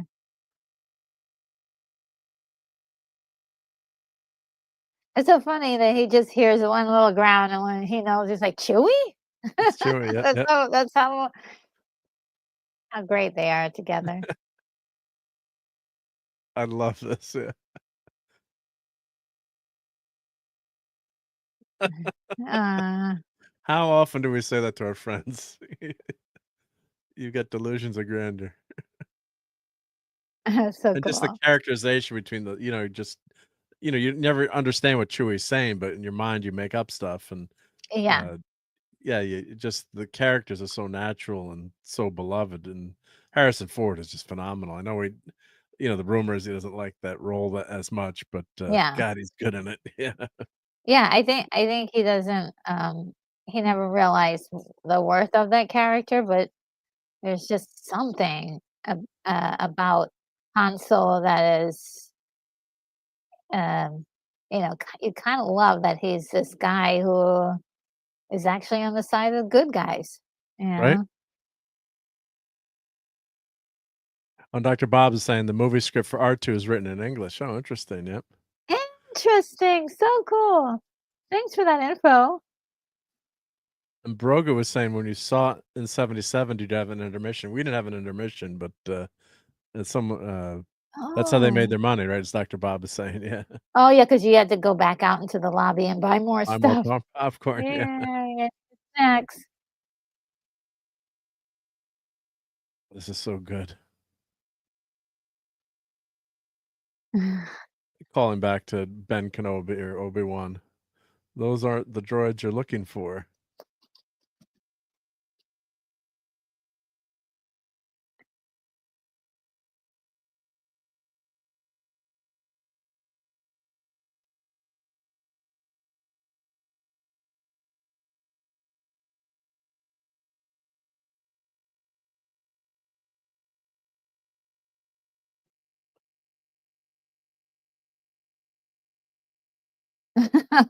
Salacious, salacious crumb. There's Right? something about that little guy. He adds so much to that, just that background character. Yeah, yeah. Yeah. I gotta get my lightsaber ready for this scene, because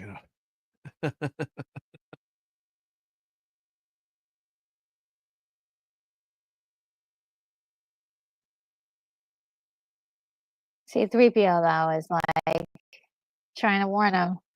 Look at him. He's like, you're standing up. yeah. And Luke shouldn't have fallen into that pit, right? He should have been all right. Yeah.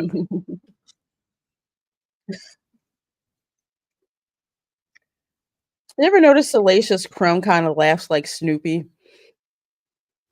Yeah. Yeah. That humiliating laugh. Yeah. Yes.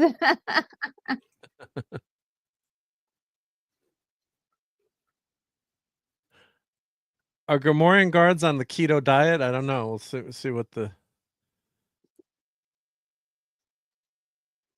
Oh, and this guy comes out. Like, what's coming out? What's this gonna be? And I love how Rancor, yeah. it's It's like Godzilla. all you see is like the drool and Those beady eyes. Oh, all those Lord went teeth. out for that Gamorrean guard though. He's like, ooh, this is a snack. Mhm. It's like, ooh, Low cal. yeah, Tasty snack. yeah.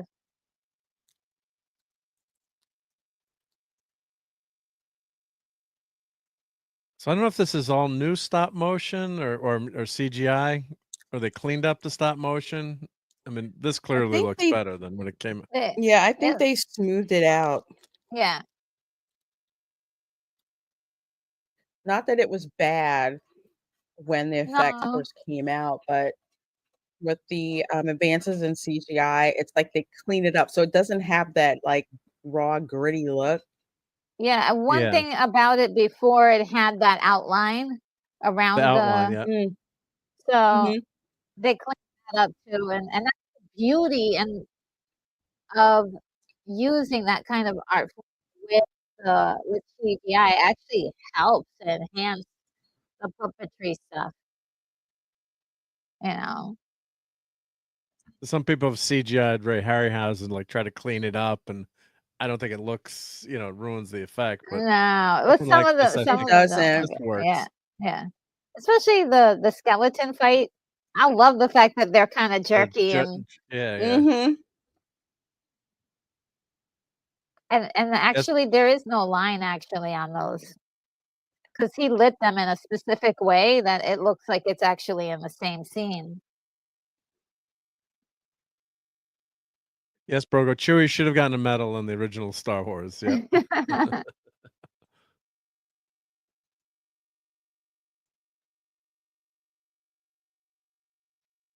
Yeah, Luke is really terrified though. The look on his face. There's some good acting.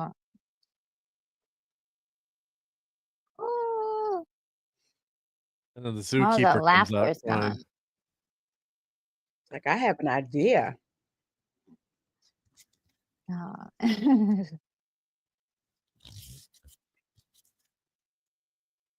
I love the way he's like, get out of my way. Mm-hmm. That's my Killed baby. my buddy.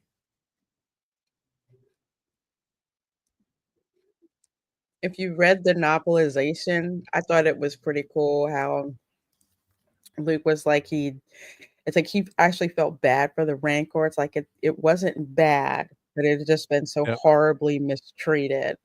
Yeah. Yeah, it's like fighting the lion. Yeah, and the lions, in the Coliseum, it's not the. Mhm. There Of they course, go. we did That get was the. his favorite. Yeah.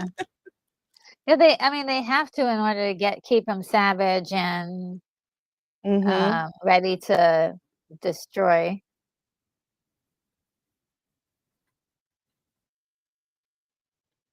And that's what we didn't get in the sequels.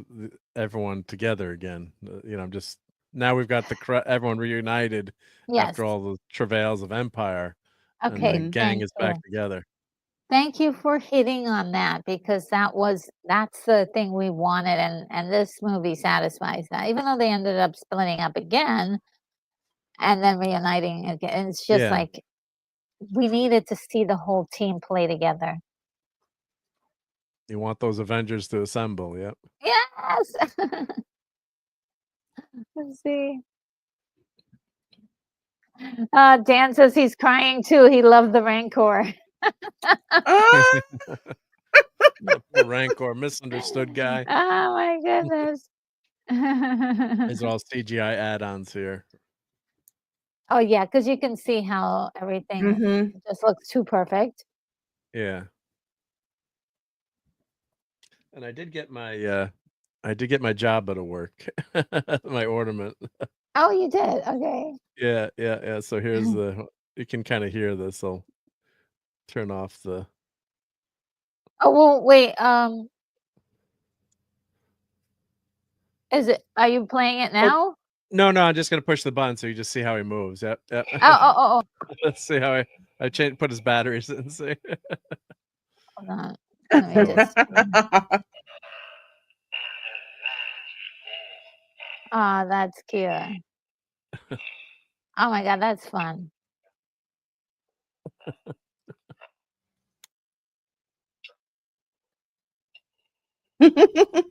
So cute. You see his lips moving.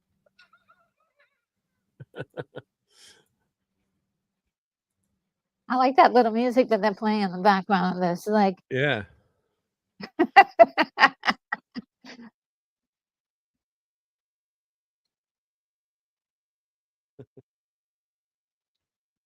that Hallmark ornament's phenomenal. I couldn't believe how cool that is that it moves now. Yeah, That is great.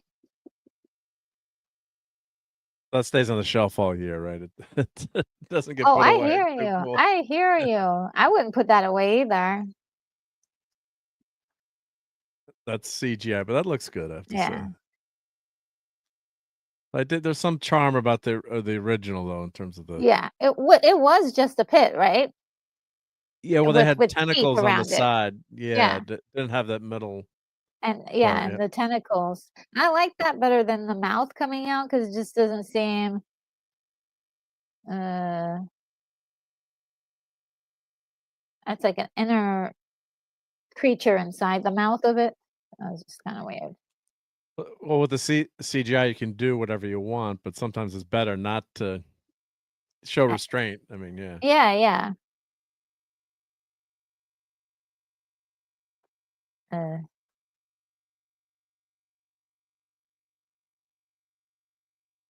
yeah, and you're like, what's Luke gonna do here? And yeah. it's just so good. Yeah.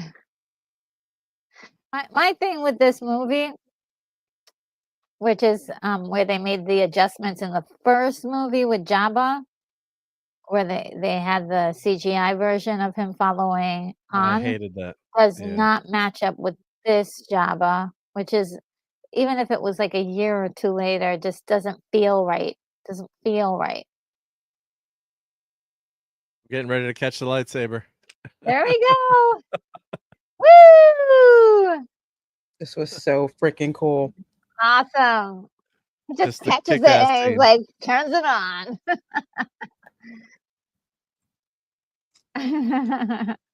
And he's just slicing all over the place.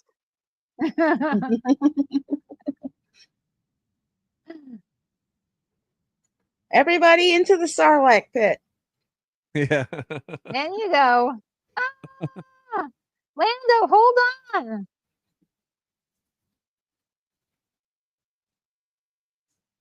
Nice.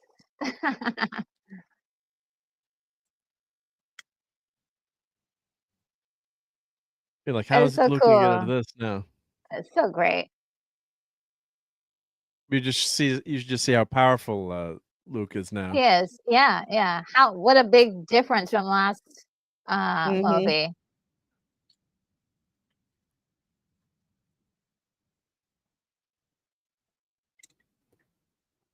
Like, There Boba goes Fett, Bubba. where?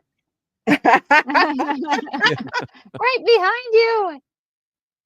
And of course, in this version, he goes right into the mouth. It was more believable he escaped in the other version. So imagine my surprise when I find out in Book of Boba Fett somehow he got out of there. I know. Well, that's the issue I have with this movie lore that everybody keeps trying to destroy, it seems. I mean, the only way, with the Mandalorian armor, you can kind of maybe. It's better than Darth Maul living after being chopped in half, I think. Yes. And this scene too, there's so much controversy today about Leia in the bikini. I don't think there was any controversy when I saw it back then. And plus, she kills Jabba. I mean, she kills Jabba. And so she's not like, they keep saying, oh, there's no, and she's, being, taken advantage of with that costume. And she's a kick-ass character. And she's a warrior. Yeah. She does her part in the battle. And this has all been planned out too for the, didn't go the way they wanted, but This is so much. It's like a Luke's little higher. Save Lando, guys.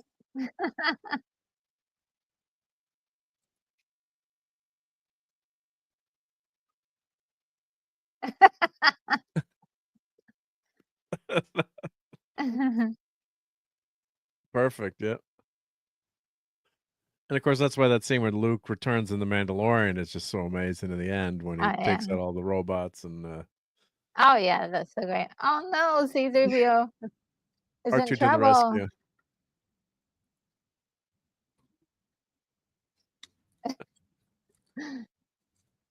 Salacious Crumb is loyal.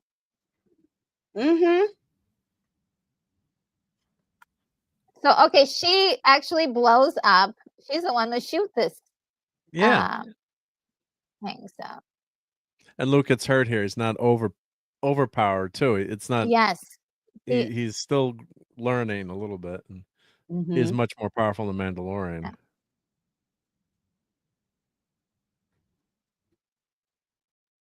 A call back to the first movie with them swinging like that. And the sound, the soundtrack, this theme is just so wonderful too. Oh yeah. And here we go. Pick up the droids.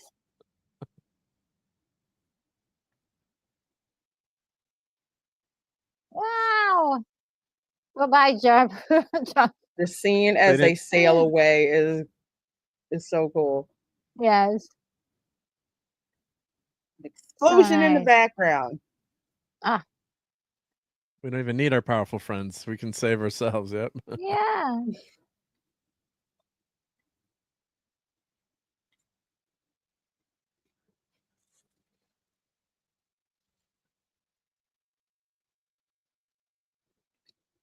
We're off this planet.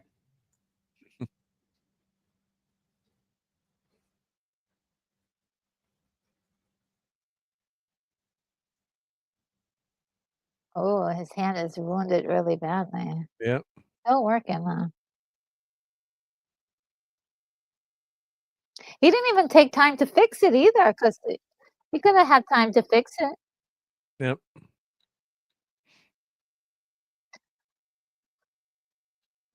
Oh, Dan says, "Now the good stuff, the Emperor Ian McDiarmid, Yep. the Mhm. MVP of the movie." Oh, Ah, he's great. Yeah. just Yes, look at amazing. how everyone is lined up, and I think this is the first time we see the emperor's personal guard. They're Yes, like the Swiss guard for the Pope, you know? yes. And part of this was a matte painting in the original. I don't know if this has been CGI'd, but that was a brilliant matte painting they had done in that previous scene. And And you're even like, yeah, like Vader Miranda, you're like, Vader is kneeling. What's kneeling, going yeah, on here? yeah. Look at this red. It's oh, I freaking loved it.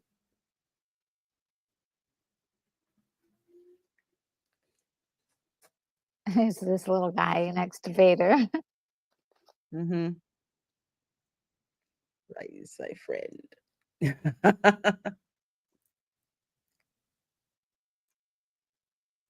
I waka. Sorry. I first heard that one. Oh, no. Love how they walk together, you know? It makes the scene much more interesting too, because you've got that added dimension of not just Mhm. standing together facing each other. Yeah, All the Yeah. stormtroopers passing.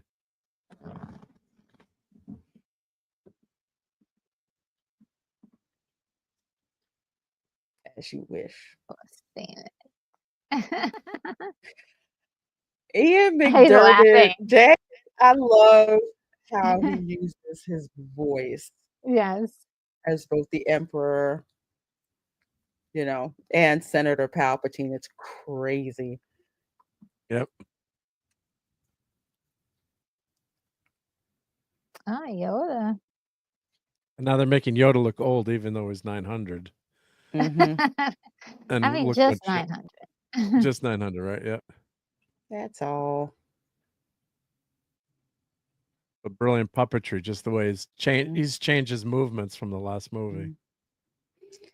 And he sounds less like Grover. Yep.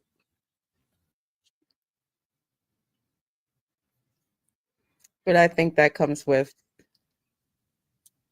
knowing more about the character. Yeah, yeah.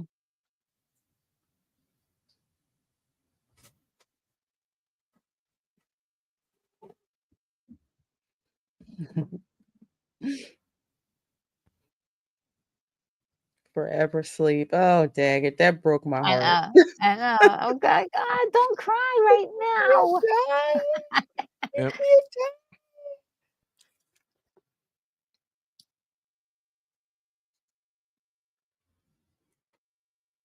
Oh, look at those tiny little legs. Yeah. Mhm. That's why that first meeting is so brilliant when you think he's just a cartoon character, Yes. Mhm. not a Jedi master.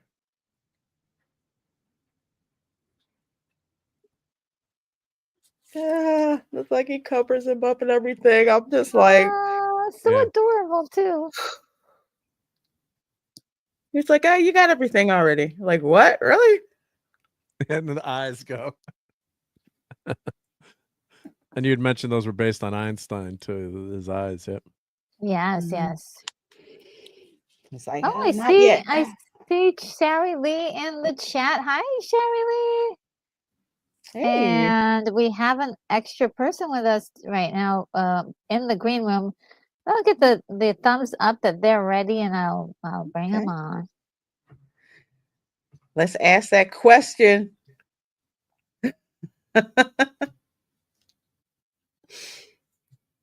There we go, yep. Yeah, what Mhm. we really We all wanted to wanna know. know. Yes. Come on. And the fact that he did not wanna answer that question at first. I He's wonder turned into a what's going politician on. here. Maybe. 'Cause I think he knows the gravity, Yeah. and he's like, "What the heck? I'm gonna die. You might as well know."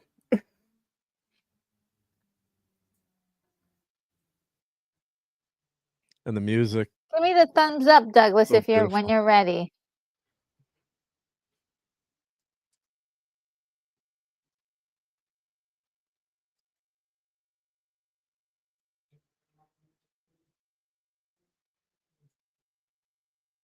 All right, here's our buddy Doug.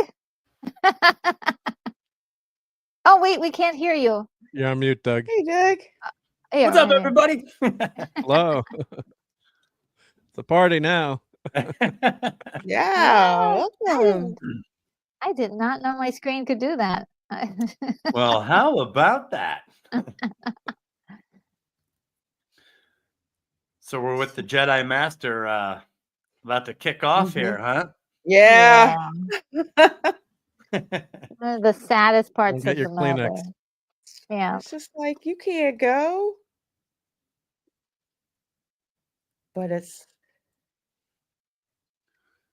not only has he lost like one master, but two. Yes. In a way. And this is so critical.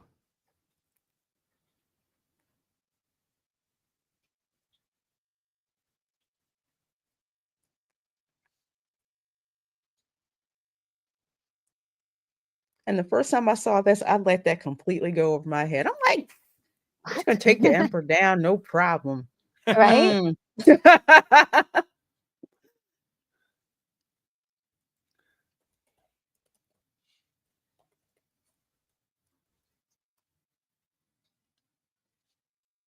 Lucas or Yoda's really trying to get this out here.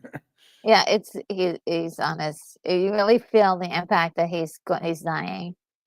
Well, in retro, I think we talked last week with Empire Strikes Back about, despite being a puppet, Yoda has like got great acting skills. Oh yes, Amazing, yeah. Pulls you right into the story and not make you feel like you're watching, like you are watching a puppet. It's not a puppet. It's Yoda. It's Yoda, Yeah. man, no doubt. Yoda. Yeah, and it's We have a aged. super chat from Old Man Bird. Oh my goodness! Thank you, Old Man Bird. Thank you so much. Says yeah, but nah, but hell, and says hell, Grogu. Yeah. Okay. Yub nub. Oh, great. Yep, yep. And he Let's disappears see. like Obi-Wan. Yeah. And all that's left is his was this Kane left behind? I don't remember. No, the blanket was left. That was it. Yeah. Yeah, he And just Dan Grissom said disappeared. earlier, Yoda, Luke, when I'm gone, I'm the last of the Jedi will you be. Except for Ahsoka, Ezra, Cal, Sari, Gunga, Riva, Oppo, Yeah, Coleman, exactly. Aemon, Selrak, and some guy named Nakmed. If I'm reading Forget this right, that. I am. Yoda was having a fever dream. He didn't mean that. 'Cause that was great, Dan. Thank you. We needed a little nudge, like, hey. And that's the end of the prequel era Jedi, right? Yeah, Yep. that's it. I Other love than how those Obi-Wan 10. strolls into the scene. You know, he could appear anywhere. He's like, Yep. I'll go about 20 yards out and move in. What I missed. Hey, just popping in.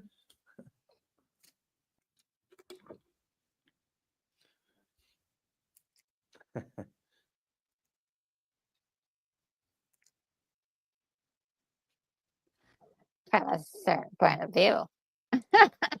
Yeah, so this is the Yes. effort to retcon A New Hope when he's Yeah. like, Vader betrayed and murdered your father.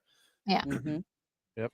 Because they didn't originally have that planned out, did they? Or that line? Or I think No, I Lucas don't did think have it so. planned out, but in fact, the opening of Star Wars: A New Hope did not say Episode 4 at first.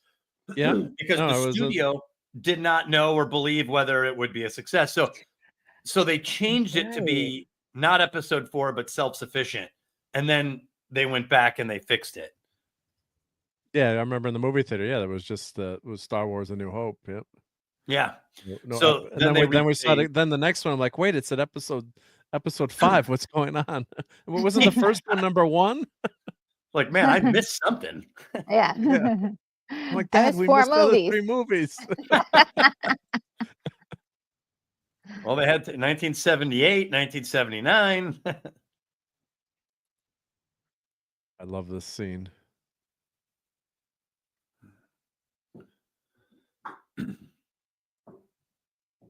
But I have no sister.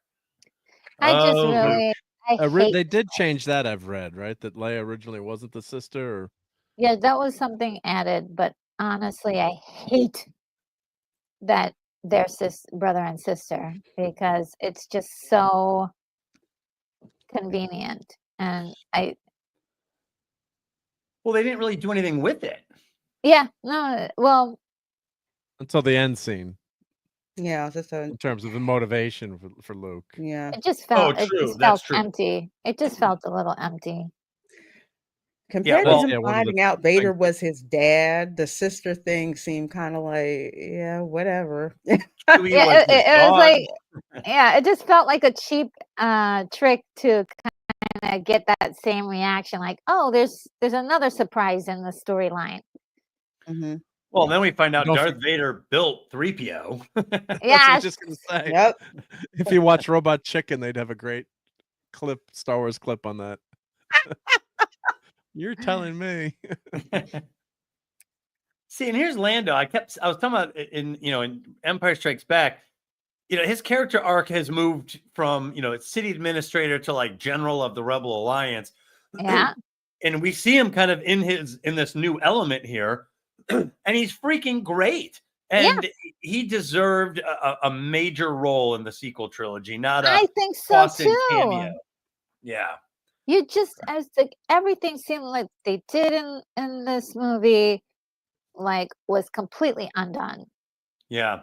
And we also talked about the importance of having a tactical overview.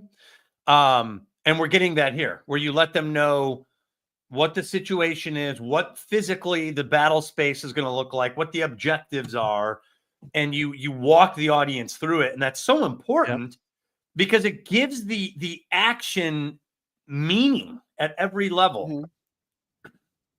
I love the way she says many Bothans died for this. She's just like acting her face off.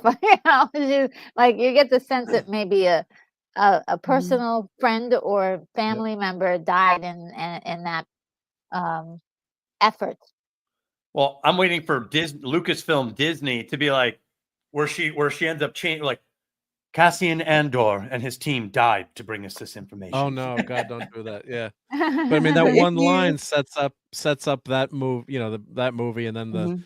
Clone Wars, the one line from Ben. There's so much lore compressed in these 3 movies, and that one Yes. line, fighting the Clone Wars, and all the fan fiction, and then books and everything, just from that one line in the first Yes. Star Wars. It's amazing. Totally. I And love we're not that, giving too much actually. away. No, they're giving you enough to feel like it's a larger world out there, and enough to kind of make you curious, like, oh, what are the Clone Wars? Yeah. Mhm.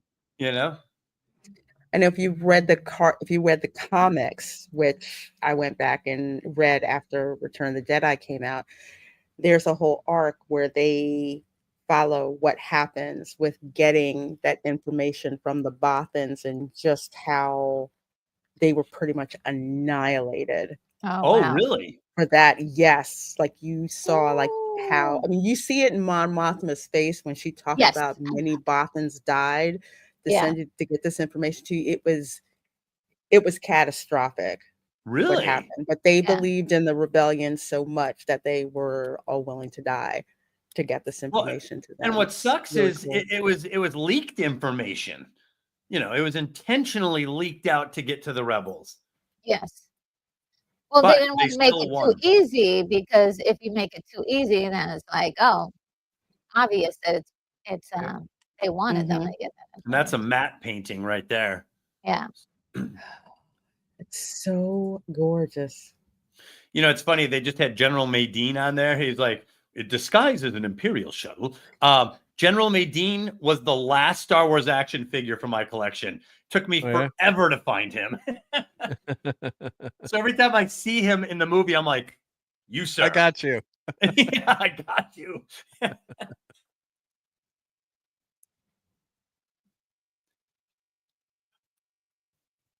And I really do love this. Would you just get going, you pirate? That's their old roots. They were all scoundrels in the Yeah. old days. Yeah. Yeah. Get off to the skeleton crew right now. Which I did enjoy, I have to say. I just saw you guys. Oh, Skeleton Crew's I great. loved it. Yeah. Yeah. We have to talk about that. And they stuck the landing. Yeah. The Yeah, cinder, me the too. onyx cinder. Yep. it fits right in. You know, Oh, I Jude love this Law is moment with a great Han Solo. takeoff. Jude No, Law he's not was Han Solo, but he's excellent. phenomenal in that role. Yeah. Well, and he Yeah. did something that was very difficult to do, which is to shine charismatically as he can without overshadowing the child actors. Yeah, we're gonna have a talk about that on a different night, but we're Okay. gonna Yeah. have a detailed talk about Skeleton Crew for sure. Because I loved it. I loved it. Now, by the way, I absolutely love the Battle of Endor. Absolutely love it. If it's late at night and I've had a few glasses of wine and I'm like, I need 30 minutes, I'll put on the Battle of Endor and watch it. I love it. It's cute. That speeder chase scene is Yes. gold. Yeah. Oh, that's phenomenal too. Yeah. But there's just something about John Williams' score in the final stretch of the Battle of Yavin when they're like they fly into the superstructure and one dives in, then the Falcon dives in, and then the TIE fighters come in after them. I just love it. It's so exciting.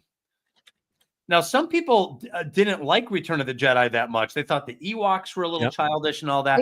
We mentioned that earlier. Yeah, not me. I love Return of the Jedi. And maybe it was the age I saw it, so I must have been 7 years old. Oh yes, we were 7, mentioning okay. yeah. So that's So I was like, 14 or "Oh, the 15. Ewoks are awesome." Yeah. Yeah, it was Yeah. it was a cool watch. This is the first Star Wars movie where I read the novelization before I saw Ooh. the movie because my parents Oh, wow. couldn't take me. It's like, oh, we can't go. I'm like, well, that sucks. Everybody's gonna say what happened. So I went to the bookstore and I'm like, wait, this is the whole movie? So literally, I sat in my room and read the whole book, like cover Oh, that is so cover cool. to cover. It was so cool. So by the time I saw the movie, I'm like, oh, okay, I already know what happened. In some ways, sometimes the books are better, right? Yes, very much Yeah, so. the first movie novelization book I ever read was oddly Star Trek V, The Final Frontier. And I read it before the movie came out, and I was like, oh my God, you guys are going to love this movie. And then when I saw the movie, I was like, that's just not how I pictured this in my head. It wasn't as good. Yeah, and the special effects, unfortunately, yeah, they didn't get, as you guys were mentioning before, yeah, the LucasArts didn't do the effects for Star Trek V, so yeah, that's right. it was sad, yeah. Let's fly casual here. Fly casual. I just love that. Casual. The banter between they the have a dialogue is code just so spot clearance? on. And he looks and he knows he knows that's Luke there. Vader. He's just the best villain ever, man. Vader's on that No, shit. but if he wasn't on that ship, he wouldn't have cleared him.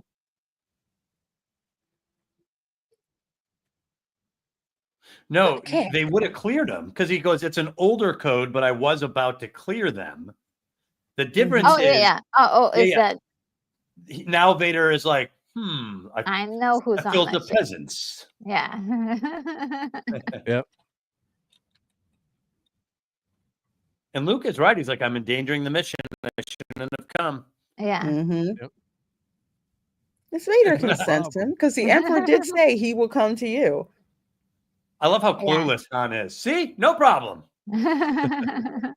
No, I know. Wow, this seems a little easy.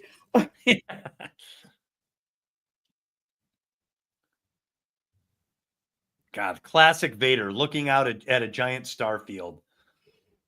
Yeah, and then he does a classic turn. Yes, we were talking about the physicality of just him leaving a room. Oh, Stunt Brat's got something you might want to read, Lorena.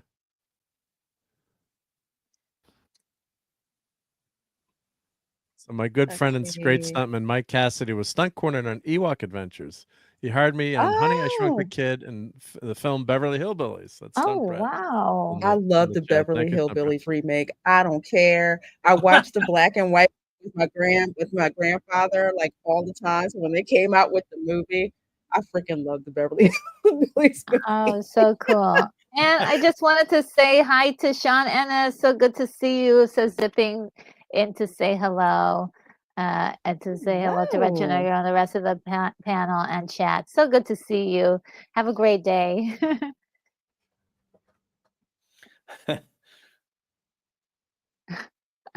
Dan says Chewie's about to get a ton of ticks and fleas. He's got a collar for that. That's why he couldn't get the medal in A New Hope. Oh man. Call for help. Go. And as we mentioned before, this was supposed to be, Chewie's home planet originally. Wookiee, Kaishak originally, not the Ewoks. So the Ewoks. That's why some people don't like the Ewoks too. It was created for the toys. Well, and you know what? I heard Lucas in an interview. He's like, when we made the decision to change from Kashyyyk to Endor, they just took. It was supposed to be all Wookiees. So they said, let's just do the opposite. Instead of tall Wookiees, we'll have short, instead of long hair, it'll be short hair. Instead of technologically advanced, they'll be technologically primitive. So they basically did the anti-Wookiee to design the Ewoks. And now this scene here is groundbreaking too. I remember watching on Entertainment Tonight when this was coming out. The Steadicam, which we take for granted. I mean, I have a gimbal. I mean, Lorena, when you walk around Disney, right, you use one of those gimbals, right, to film. I mean, that's this technology from Star Wars, and in terms of the Steadicam refined down to the gimbal, and that was created for this movie. I think the inventor had already been working on it, and then this was, when its first big use in a film. But so that what they did, they walked through the forest with the Steadicam, and then put this footage over it. But groundbreaking at the time. We're in the movie theater, like, oh my God, this is so amazing. It was so cool. Well, and they took the groundbreaking technology you're talking about, and they mixed it with some stop motion. Some of the characters, when you see them close up, it's green screen, right? But the ones that are off that when they look over and they see the other one, that one's stop motion. That they'll move them around using stop motion, and like that right there, that's stop motion of Leia. Yeah. So it was a some of these that's like a pup. I don't know if that's green screen, but maybe the other clip was a puppet. Yeah, they blended them, and but that's Lucas. He was able to take practical, cutting edge technology and turn it into a scene that you'll never forget. You'll never forget. It was it felt like you were just moving and you were not going to stop, which is why it was so abrupt when Luke pulled that one maneuver. It's just like we're not going to stop, are we? Phew! It almost made you disoriented, Yes, I remember as a kid. This was one of the scenes that people talked the most about because it was just like an experience. It's like, oh my God, you're going at like 1,000 miles per hour through trees that you could crash into at any time. It's an e-ticket ride, right? At Disney, the scene, And another thing was that they did put the behind the scenes was one of those things where everybody was just talking about the behind the scenes on this. It was like a regular thing to see this in the news reported somewhere. Now, I do believe I heard a little thing. We do have a friend to join us today. Are you ready? Oh, Give me a thumbs up if you're ready. And all right. Yeah. Lance, what's happening? Hey, Lance. No, I feel like it's been so long since I saw you, Douglas. It's been a while, my friend. It's been at least an hour. Retro. I may turn my camera off intermittently because I'm still getting over a really serious chest infection, so I'm coughing a lot. So I don't want to be coughing. It looks like you have a friend with you. What's that? Is that a well, shirt? It is a Star Wars stream, isn't it? And yes. I know how Lorena likes her cuddly toys, so I thought I'd get in with the That groove. is so cute. You have a lot of toys. I got given this as a Christmas present. I think it was Christmas before last, and it's been getting a lot of cuddle action, so it goes everywhere. Goes everywhere with me. How Help you This feel is- better. Yep. It's an appropriate place. Yeah, I'm feeling okay. I've got to stay up for the UFO disclosure stream at 2 hours. So, yeah, so I've got to stay up for that. He's really giving her a good jab there. Can you give me the time Frank code Wookie. you're at on the movie? Because I haven't got it. Let's see if I can get it up there. Oh, 103. Okay. All right. I'll. So now this is the fragile power in the archetypal sense. The heroine's ability to befriend a childlike or otherwise overlooked character that pays off big in the climax. Yeah, I'm also with Douglas on this one, by the way. When this film came out, I liked this way more than Empire Strikes Back. Wow. Very, very unpopular opinion. As a kid, Yes, it is. as a kid, my opinion has changed since. As a kid, I liked Jedi because it had the massive space battle that I always wanted to see. It is such a great space It is. battle. Yeah. It It's has really everything great. you could ever want. Yeah. And it holds up. This is 1983. And when I watch the space there are space battles in movies coming out now that are nowhere near the level of complexity and action and meaning that this has. Yeah. And a clear storyline that you can follow what the characters are doing in that battle scene. Yeah. In space. So that's also very difficult to pull off. Like a battle that people can actually understand what everything is happening. Sometimes it's just like pew pew pew pew pew pew and all this You can't follow it. Same with the fight. Same with the fight scene. I like a Jerry Bruckheimer kind of action sequence where you Transformers. I can never tell who's shooting. I don't know. Yeah, who I is can't hitting really. who. Yeah, it's just one of those. You know. Well, and Lance, who is a filmmaker, can attest to this. But action is an extension of the characters. The people that tend to get action wrong place the emphasis on the action itself, and that's never as interesting than if the action is tied directly to the characters and the meaning and this conflict that they're going through. Yeah, very true. I've directed quite a few action sequences for people actually on their movies as a second unit director. Did you ever work with any Ewoks? No. I mean, I will admit the one thing I didn't like as a kid, I thought the Ewoks were okay, but I wanted it to be Chewbacca's people because that was the rumor. Yeah, that's what I was expecting to see. And to me, I feel like if it was Chewbacca's, home world, it would complete the circle. Like it would make sense. Yeah, I would have been. I would have given Chewbacca a bit of a little arc of their own, whereas exactly. Well, and instead of it being kind of cutesy, you'd have had these like completely competent warriors getting involved. Yeah. Yeah, because the only look we got at Chewbacca's planet was, the holiday special, which is the best mind wipe and most of it. The holiday special. Not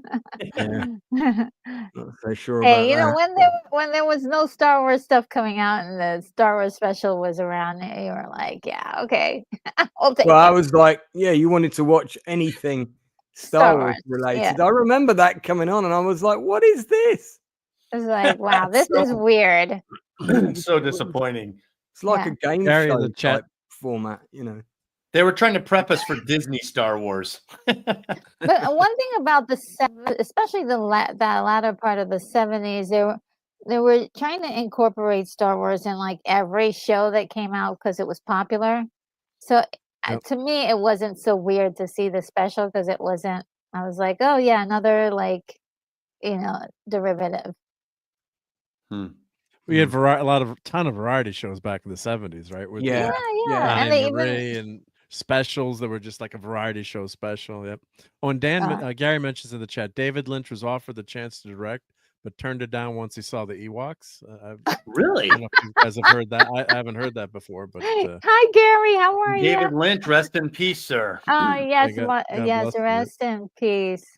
Richard Marquand, who directed this, also directed the film Jagged Edge, which is absolutely brilliant film. Oh yeah. Glenn Close and Jeff Bridges. He did them almost back to back, I think. That's a I brilliant also film. wanted Jedi to Knight, say hi to Prune Unit. Hello. Yeah, we just saw a scene of this came out at the theaters again. God, I can't remember when it was, but it was my first time that I realized that the millennial generation saw this movie a little bit differently than I did. So it was a re-release, and I was watching it, and right there, Vader goes, "I have felt him," and everyone started laughing, and I was like, looking around, I was like, "What's so funny?" I was like, "Oh, they're I'm like, Yeah. just the "What?" language. Yeah. Anyway, they got a kick. There's a couple lines like that, and they loved it, and I was like, that never even crossed my mind. Especially when you're a lot younger too, and you see it. So Yeah, I no, was born in I didn't. '68. So Yeah, I didn't even. It didn't ever dawn on me. Oh no, Chewie, don't go for it. oh, no. It's a trap. I love It's how a they make him trap. He's got to stick to a his trap. diet. Like he's just a regular animal here. Chewie, it's a trap. He's like, it looks good to me. I'm eating it. Like a rhinoc leg or something. Yeah. I love this like Stone Age trap they stumble into. Yeah. Well, you've got Stone Age weapons coming up later, so it Yep. kind of fits. Stone knives and bearskins. The one thing I Come on. also too loved about this movie is that here we have the hero dressed in all black. And not Yes. like your right. typical, like, like white or anything else. He's dressed in all black, which is He starts and- out in white in the first movie, right? yeah, Exactly. yeah, Second movie, yeah. yep. is- Reverse of Stormboy. Gandalf, almost. Yeah, and also it's reflective of him being the son of Darth Vader with all that black. I think it sets up like deliberate false expectations with the audience that maybe he's going to go Ooh. to the dark side because he's See, already Lance, halfway I there agree with his with you. costume. Yeah. I think that's too because when Luke is introduced, he's introduced as a walking silhouette in the Jabba's palace, and he Ooh. chokes those two guards. Yes. So it's almost like this aggressive Luke we've never quite seen before. So I agree with Lance. I think that the black clad hero was a warning that Yeah. we don't know if he's going to be the good guy. Interesting. I So never Leia doubted. could become I the never hero. doubted Luke for a second.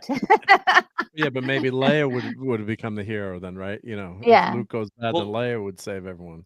Well, Yeah. Lucas actually had Princess Leia becoming the lead, one of the main characters in the sequel trilogy, if they stuck to the George Lucas scripts.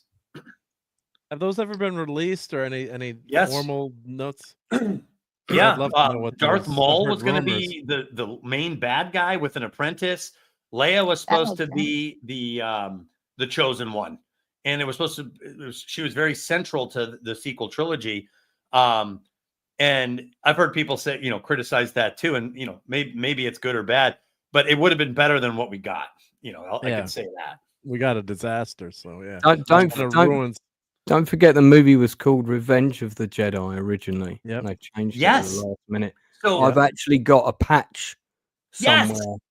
Yeah. Remember if you remember the Star Wars fan club, you got The the patch Bantha for the tracks. film. Yeah. And I've got a Revenge of the Jedi patch. It's really rare. It's worth a lot of money. Because they withdrew them afterwards. I think Doug's gone to get his. It's probably in a frame. my patch. Actually, I'd have to find it. But it's like a little square patch, and they did one for every movie. But What was those the got reasoning that revenge was too They- harsh? I think was they felt Yeah. it was they felt it was too kind of means But he Lance, was I've also saying got all violence is fine. Remember yeah. Bantha tracks? Yeah. Yeah, the Star you Wars go. fan club had these awesome newspaper things called Bantha tracks Yeah. that they would Interesting. release, and as a kid, I just ate them up. But I got my Revenge of the Sith or Revenge of the Jedi patch somewhere as Patch, well. Yeah. They're worth you could somebody sold one of them for I don't know, it was $2,000, $3,000 or something. Whoa, I better find this. Yeah, man. better find it. Yeah. you have any bitcoins lying in there too? Yeah, that's the other thing everyone asks me. Do you have any bitcoins? I'm like, I thought about mining it years ago and never bothered. Yeah, I DJ wish Knight, if I- I ever had Ewoks at my house, Professor X would not. That wouldn't go over well with him. Oh, boy, yes. One by one, they would disappear. What you mean, eaten? Moonbeam says, yeah, revenge is too close to the dark side. Not eaten, more like, mice. Professor X just kind of likes to kill them and just leave them as like a Oh, prize. is Professor X like a ginormous python or something? Oh, no, he's my cat. Oh, okay. Yeah, yeah. Yeah, I Bengal went cat. for a more exotic choice because I know you're in Florida. I would have picked alligator next.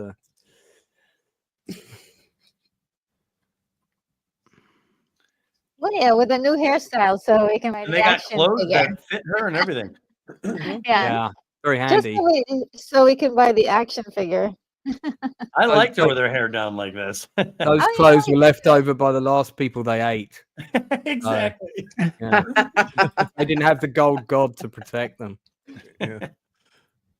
I did like the scene where the chair raises up. I don't know if I'm Yeah. exactly in sync with you guys.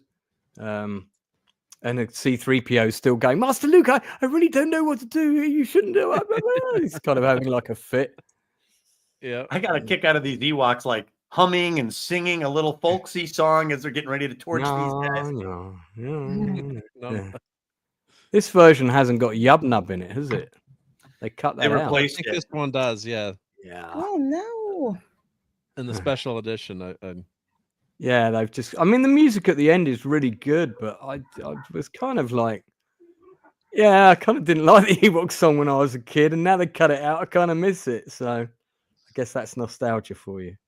Do you guys remember the original Cy Snoodle song? Yeah, no, I was Yes. commenting while I was eating my dinner in the chat that I agree with Lorena. I can't stand that new sequence.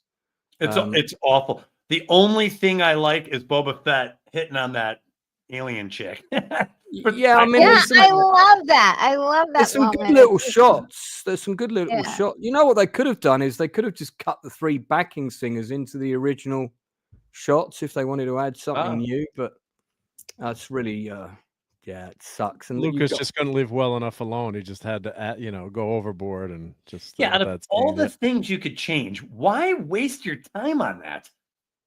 and have a His original CGI work. version of Animal from the Muppets singing like a sort of Rasta kind of. I don't know what was going on there, but During the prequels, he wanted NSYNC to be in Revenge of the Sith. On Coruscant, I read this whole article where he was pitching this. He's like, I thought it would be great to have, this musical number in Star Wars. And I was like, George, somebody please talk him out of it. Yeah. that was the Interesting. producer in him trying to appeal to girls to get them to come and watch the show. That's why they cast. Oh. Kathleen Kennedy would solve that. She's going to get a lot of women involved and bring them That's over. been such a big success right now. So Yeah. it just worked out. The power of phenomenally. many. What's Say more. crazy is there's so many women who like Star Wars already. Well, there were. Oh, I My love this sister part loved- where C-3PO is being the storyteller, Love Yeah, this. that's great. It's perfect. Yeah. and he's Wait, making was sound the Ewok effects smoking too. a pipe? Oh yeah. Someone should have warned me that this contained depictions of tobacco. The one thing I always wondered was when he's telling the story, you hear the sound effects, like the sound effects of Yes. the walkers and stuff. Yes. Is that him imitating those sounds, or is it just there so it's kind of reflection of our imagination also being No, that's made? him doing the That's him sounds. making as It's the a him. sounds. You're right, robot, Kate. yeah. I was never sure about that. I love it. That's him. My only issue was in Star Wars: A New Hope. He's like, I'm not very good at telling stories, and I was like, yes, you are, 3PO. Yes, you Yeah, are. he is really, and he's good at creating fake stories as well. I like it when Han really goes, bothers just what I Retro." always wanted. Just what I always wanted, to be a member of the tribe. That's great. And he's like, get our stuff back. Get our guns back. Hurry up, will you? but we're still hungry. Yeah. We are now And part of this the is where tribe. it gets silly. This is where it gets kind of silly. Yeah. But, You mean and then you the mentioned, girls in m- Star Wars. Like my sister loved Leia. That's why I always get her a Leia gift. And then, I Oh, love, yeah, yeah. Chewie and Luke. So you had something for everyone, but Star Wars Everybody in typically the was family. skewed Yeah. guys. We were the nerds at the table in the cafeteria that like Star Wars, trading cards in the, like 5th grade. But Yeah, oh, it wasn't cool. didn't mean women couldn't like it or enjoy it too. was that the bubblegum cards? You had like the blue set, the green set, and the red I should set. grab those to show those. Yeah, I have all my Star Wars Yeah, cards. yeah. Grab those You and have show the those quick. do you remember the McDonald's or the Burger King glasses? So here yeah. he's asking her about the mother, which I'm like, this also is broken lore in this. Well, in but remember, it's not Padme, it's her adopted mother that she would grow up with. Bail's wife. So yeah, she but would grow up with he specifically asked, "Do you remember our mother?" And in that show, she knows that those guys that's are true. not her parents. It could be the force powers that she remembers. Like my dad had a crazy memory. He could remember his mom. He said as an infant, and he could remember things as an Interesting. infant. Yeah. And he could remember like his mom giving him a bath, which was crazy. Like he described things to my grandmother that he knew, like had flashes of memories as an infant, which is crazy. As an infant. that is wild. It was bizarre, Yeah. but she's like, grandma, she's like, yeah, he did remember like describing things. Yeah. I know in the books, the emphasis is that Leia's talent with the Force is that she's very empathic. Mm-hmm. And you can tell that from even the first movie. Mm-hmm. Yeah, I'm a big fan of Leia. It's like, man, you mean my dad tortured me on that ship? Really? It's messed up. Right. One of the coolest little like kids books is, I think, when it's called like Daddy's Little Girl, and it's got like Darth Vader and Princess Leia. It is the cutest book. Oh, you know what's really cute though, to see Christian Haydenson and the young actress that played little Leia together. It's so cute. Yeah. I did they're like the actress who portrayed little Leia. I just was didn't like the adorable. story. Yeah, Agreed. that they should have written her better. Yeah, she actually kind of made me feel like it could be a little girl version of Leia. So I was like, what a waste to put her in this show. Yeah. Yeah. That Well, if show was a somebody big, writes big something, if somebody can write something with that's rather clever, maybe they can actually utilize her again.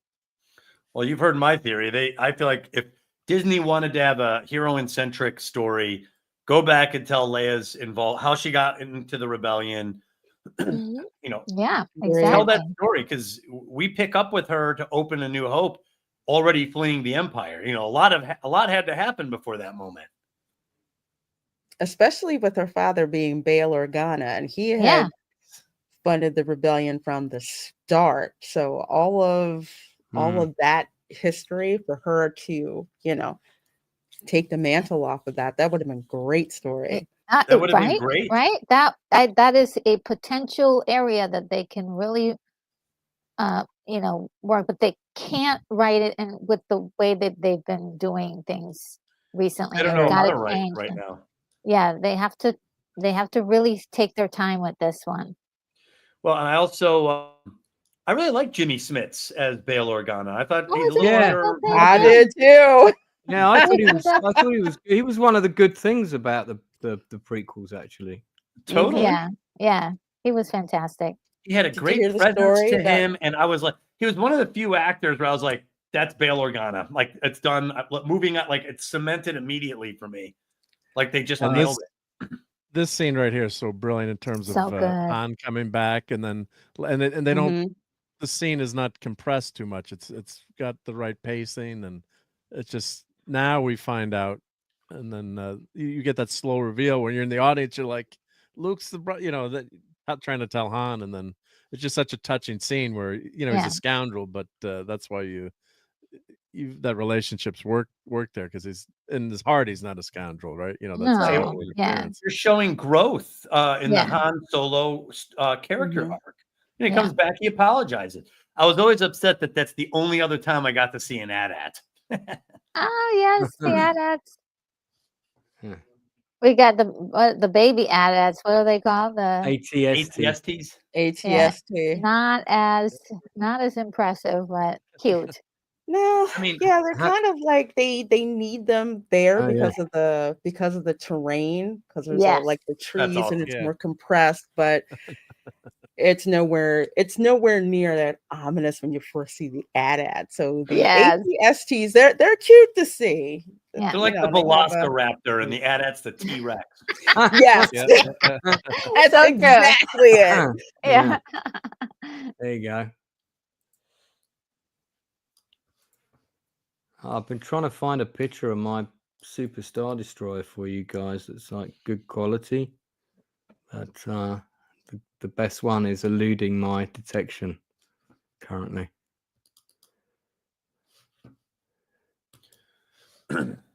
So you have accepted the truth.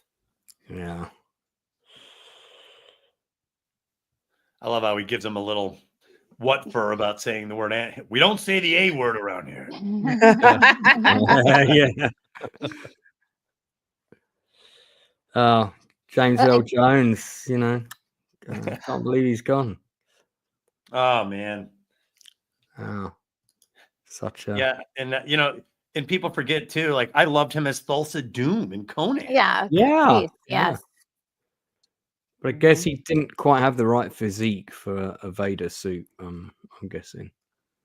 Well, actually, he's what, 6'4" almost? Was he 6'4"? Oh, like either 6'4" or 6'2". So he was pretty Really? tall. Damn, I didn't know that. Who was? But he wasn't James Earl Jones. But he Yeah.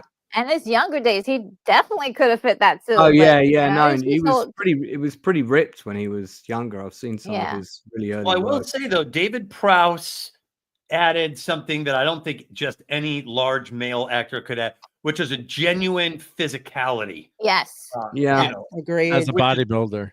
I mean, Totally. look, there's like the certain stances, turns, and like Yeah. a pop in his walk, that swagger. It's like that's what Darth Vader, and only he has been ever able to do that. As much as I love Christian Haydenson and the way he's, Darth Vader, he plays Darth Vader.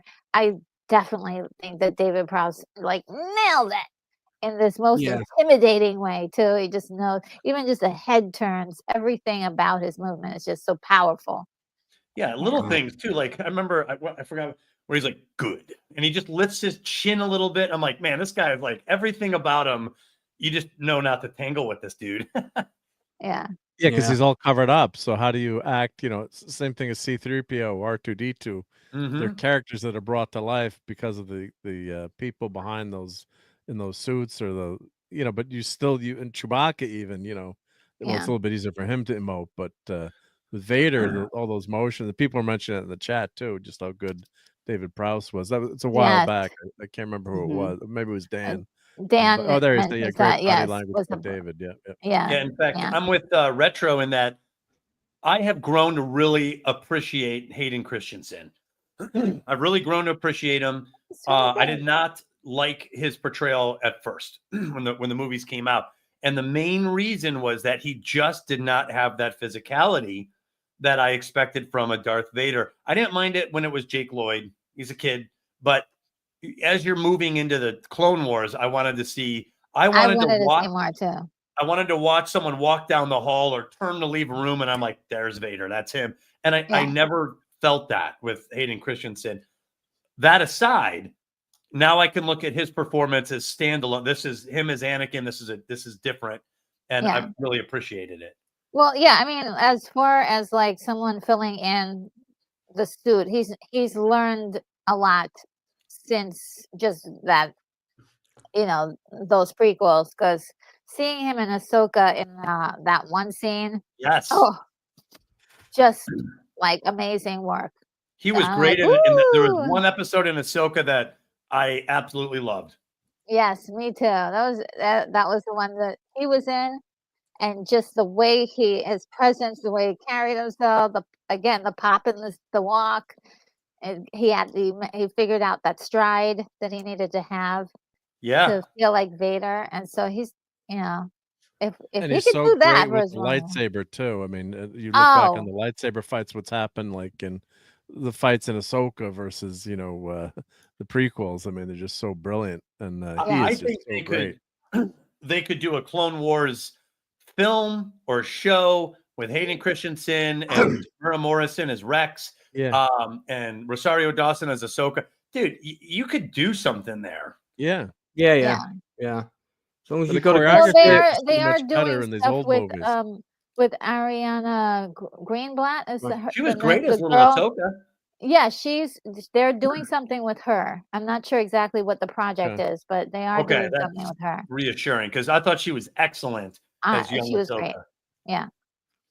Did I you think guys ever see him in Shattered Glass, the film he did right after Attack of the Clones? No, but I Ooh. heard that was a good movie. That's a really good film, and he's really great in it. As a reporter, a true story of the reporter that was writing all these fake stories for, I think it was called the Washington Sentinel or something. Oh, And he filed about 200 fake stories in his time, like quite controversial stories as well, and they were all completely fictional. wow. It's the true story of how he Unbelievable. gets found out, and he plays the lead. And I saw that on the plane on the way back from America. What's the name of the movie, Lance? Shattered Shattered Glass. Glass. Shattered Glass, 2003. I'll have to check that out. That sounds very good. Really good. Yeah, really good movie. In fact, I'd quite like to watch it again. I love this little Ewok here throwing everybody. Yeah. Not bad for a on the little bike. furball. Yeah. Now we were I just love talking that. about the Clone Wars. Joyride. And there's only 2 of them left. Yeah. Now that guy right there with the white beard is Captain Rex. Oh, According to revised canon, people were joking because he looks like Captain Rex in one of the animated shows because they show him older with a white beard. So Disney has officially gone back and said that he is Captain Rex Oh, wow. as an old man fighting for the Interesting. rebellion. Just use the word revised. I don't like that word. I know. I don't like it either. That's one of the few that I don't mind, just because I like Captain Rex. But I hear here you. we go. Luke is about to meet the Emperor. This is just great stuff. Yeah. Ian McDermott is a fantastic, classically trained, RADA Shakespearean actor, top level drama school in London. Wow. He's done so much theatre. Perfect actor for this part. I feel like he's almost underappreciated as his portrayal. Everyone talks about Vader, but what about this guy? He's evil incarnate as the Emperor. He's still alive. He's still alive as well. The actor, he's still around. Yeah, I was watching Dirty Rotten Scoundrels the other day, and I had to laugh because Ian McDermott plays a butler. Yes, so good. I love that movie so much. It is. It's great. I'm like, the Emperor? What are you doing? Yeah, that was a good movie. So good. Yeah, he's so good in it. I love that movie so much. Dumpster Fire says, I remember going out to see Jumper in grade 10 and wishing they gave him a sequel. That's another one. Yeah, I hear good things about. I like that film. I saw that at the Empire Screen 1, big print, 70mm print. It was a good movie. Good fun with Samuel L. That's the one with Samuel L. Jackson in it, I think, as well. You know what's great is the prequels really give this scene so much more gravity as far as I'm concerned, because we watch the Emperor wipe out the entire Jedi Order, turn their greatest hero, Anakin Skywalker, into his lackey, Darth Vader, who became one of the greatest villains of all time. And Luke strolls in like he's got, what are you going to do with this guy? This guy took down the Jedi civilization. Who are you? And then the Emperor's like, yeah, well, about your plan. Yeah. Imminent attack. I like that line. I'm afraid it will be quite operational when your friends arrive. Yeah, I have Let a me- Christmas ornament of the Death Star, and it says that when you, I don't know how Yeah. appropriate it is to be on the Christmas. Oh, do you? tree. Yeah, it's so I've fun. got yeah. I've got a Lego one just there, look, on my desk. It's got a lot There of you go. special modifications I made myself, as well as about 20 extra stormtroopers in it. That Oh, is cool. awesome. You'll have to And show us here it again, at the Luke end gets of stuck with the art direction, concept art pretty strongly. Yeah. This this interior scene, well, I think this was filmed in the UK. The scene with the Emperor, if I remember rightly. Pinewood. Yeah, I think either Pinewood or Shepperton. I'll just check, because Star Wars was at Elstree, the first film. Let me just check. Oh, here you go, Lance. He starts mocking Luke. Yeah. Yeah, you don't think of the top apex villain, the alpha villain, doing sarcasm, Yeah. but it worked. Mhm. The So- thing is that the thing you liked about the Emperor is that he's evil, and he's a cackling, evil. He's like, yeah, I got you. You thought you were so smart. I tricked you, and he's laughing about it in your face. Yeah. Well, but he also doesn't hedge. He cackles like it's all in, especially Yeah. in the prequels. He's like, The Wilhelm I'm like, man, Ian McDermott is scream. not pulling punches. So this scene where Han breaks in, and suddenly they're inside and they start planting the bombs and everything. I remember everything from here, line by line sound effect, because I had this on my Walkman when I used to do my paper route. From here until the end of the movie was one part of the 30 minutes Oh, of the it's red. D90 tape that I had. Oh, And as cool. soon as the battle started, I used to bomb round on my bike at really silly speeds in time with the music. So whizzing around like I was an X-wing, with That's great, the film Lance. blasting away in my headphones, because I used to audio tape all the films before I had a VHS recorder. That is And- legit. That's how we did it in the Awesome. 80s. Yeah, I had rows that's and why we rows have- and rows of audio tapes of all these different movies. Well, that's I why we love have all that. the I audio love the from fact Doctor that Who. I love the fact that Wedge is still here in the battle. He's at the final battle too. Yeah, Now, in the book, a couple of those ships crash into the shield and blow up. And I remember wishing that they had shown that in the movie. yeah. The first one doesn't Mm. pull up in time and goes straight into it, doesn't he? Yeah. And there's the That would have been Empire too right there. revengey. Mhm. Now that scene that just flew by. I remember reading a magazine at the time when it came out, like a fan magazine. And that at the time it had the most spaceships or special effects in a scene ever. Yeah. Oh, wow. Plating and Yeah. they and just that It's a were all the trap! ships coming out, and it's just a few seconds on the scene, but in the movie, but it's just such a phenomenal scene in the movie theater. You're like, oh, this is so I love amazing. the music for this sequence, the way it builds up, and then just on it's a trap, and then you turn around. There's all the Star Destroyers.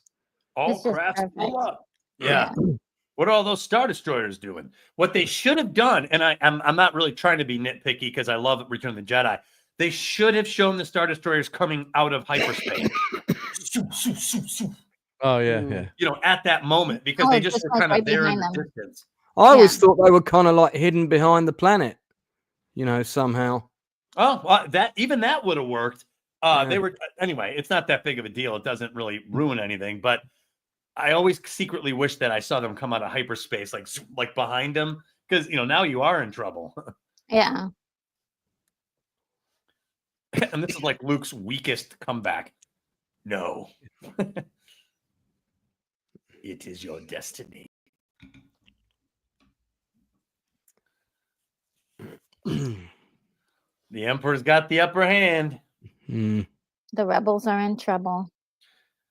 Yeah, and originally you think everything's going according to plan, and they always get out of everything, and they escape the Ewoks. Not that the Ewoks are that terrible, but and then that trick there, of the Emperor, that he knows all their plans. Yeah. You're freaking out as an audience member, like, oh my god, how? And at this point, this is a low point here for the hero's journey. My dad, of all people, he pinpointed the exact moment that it all turns around in favor of the rebellion. It's when Chewie and the 2 Ewoks swing on that rope onto an ATST. From that moment, that Yes. scene, that Yes. Tarzan scene, from With that the, moment on, it's all positive news coming in now for the rebellion. with the nod to Tarzan as they Yeah. do that. Yeah. Yeah, I always thought that was a bit like, come on, man, that's a different universe, please. The Ewok army is going into the Empire, the mighty Empire. This came out the same year as Octopussy. In fact, they were released weeks apart in the UK because Octopussy trailered with Jedi, and Octopussy did exactly the same Tarzan joke. Really? Really? Yeah. Yeah. It was that one scene. The I love Octopussy. I do as well. It's one of my favorite Roger Moore. Just Yeah, I really like That was it. my So much birthday fun. party that year. We all went to see Octopussy with all Oh, all my really? friends. Yeah. My Had favorite pizza and line went to is- see the movie. Yep. My favorite line is he loved says, "Oh, what's that?" And she goes, "Oh, it's just my little Octopussy." Yeah, that was the first time my dad took me to see any sort of James Bond film or anything. We went to see Octopussy. Oh, really?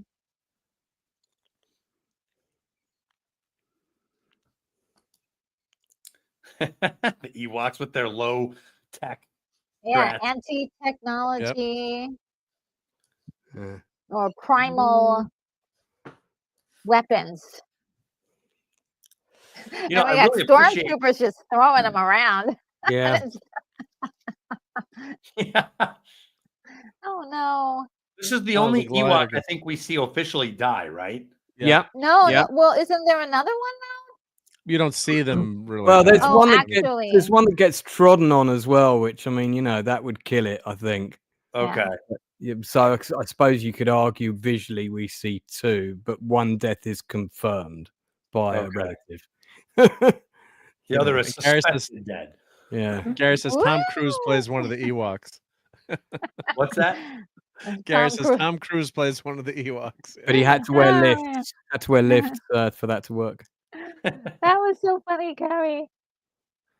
And I love this. What does the scoundrel do? He hot wires it. I mean, it's perfect. Good stuff. Yeah. Right? They need like the way they- R2D2. Sorry, go ahead. We're No coming. time for rogues. Huh. I mean, Look this at is these just a things. turkey shoot right now. Yeah. Yeah.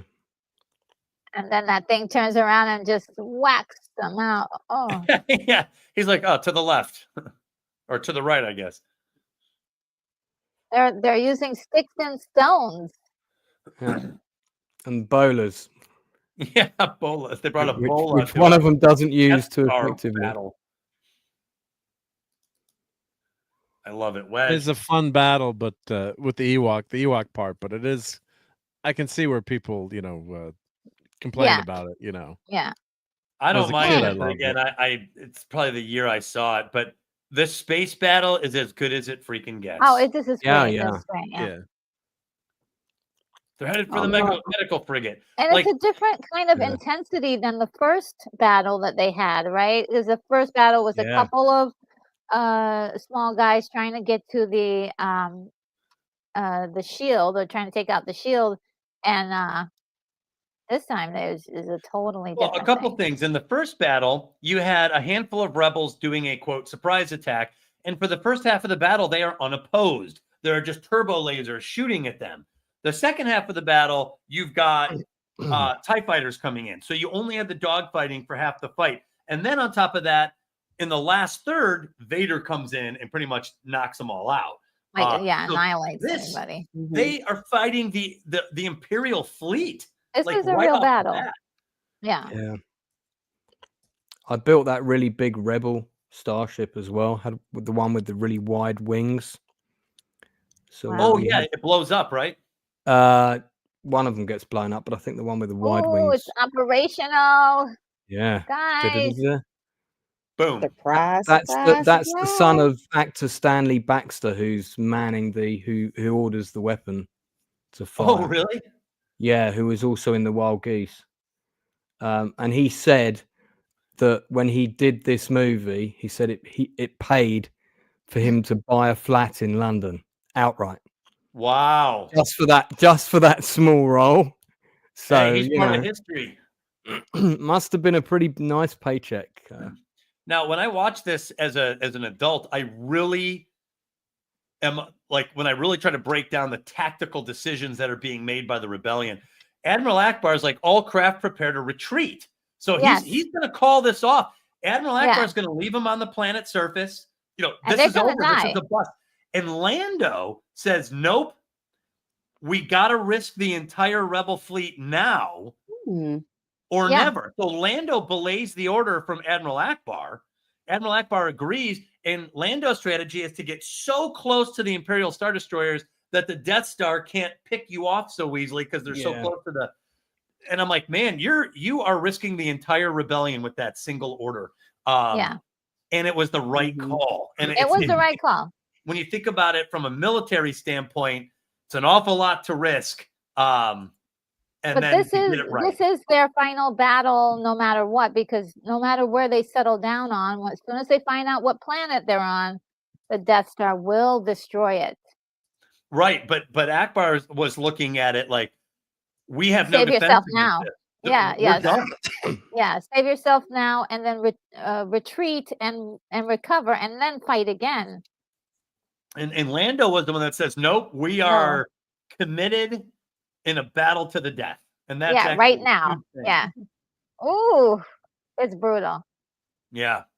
There's another one gone.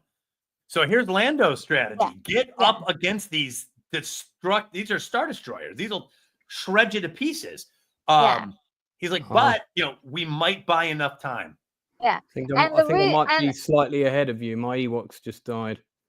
And the other thing too is that he's perfect to be giving these kinds of orders because he is used to this kind of like getting away from close situations. He's a scoundrel in the open galaxy. Yeah. Thinks on his feet.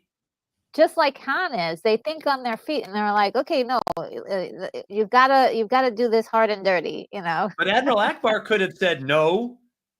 Yes. I'm the admiral of the fleet. The order is to Admiral Akbar deferred to Lando's judgment, which I don't know. When you start breaking it down, you're like, man, that is a lot. You are risking an awful lot here. Yeah, I mean, if they lose this battle, that's it. The rebellion. That is finished, it. right? There's nothing to stop the Empire at this point. Yeah. Well, we call that shit or bust in the UK. Man, the Emperor's laugh, I tell you. So Luke and Luke, what he thought he was going to do was distract these two until his friends blew up the ship. Luke didn't think he was going to get out of here. So the Emperor's like, hey, bro, your friends ain't going to win. So Luke's like, if my friends ain't going to win, then I'm at least taking you down. So it was a change in strategy for Luke. Yeah. And what's sad about that is the change in strategy came from perceived hopelessness that the cause was lost. So he might as well take down. There we go. There's Tarzan. Now this is the ship. Yeah, I'm a bit ahead of you. I'm going to put mine back a couple of minutes.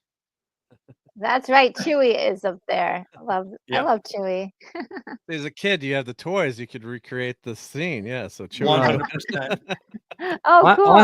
I had the board game of this battle. There was a board game of this battle by West End Games. Oh wow. Oh, and they did the Hoth battle as well. I had both of those. Was it a hex game? Mark, you're so cute. I can't remember if it was hex or not, but the counters were on plastic mounts, so they were almost like chess pieces. Oh, see, that's kind of cool. Yeah, I mean it was a very, very basic game. Didn't have a lot of replay value. One thing I like about this movie though is that when the Ewoks get a win, they're like, yeah. I always got a kick out of the scene where the one Ewok is like petting Chewie. Yeah. Kind of like, yeah, man, you're cool. You're cool. You're right there. This is some Tom and Jerry stuff right here. It's like they adopt him. And Chewie's like, okay. Yeah, throwing rocks and stuff. But see, now all the plans work Yeah. from here on out. It's ridiculous, but it's fun. Yeah. It is. Yeah. And the score, John Williams' score here is excellent. Forest Battle. Yeah.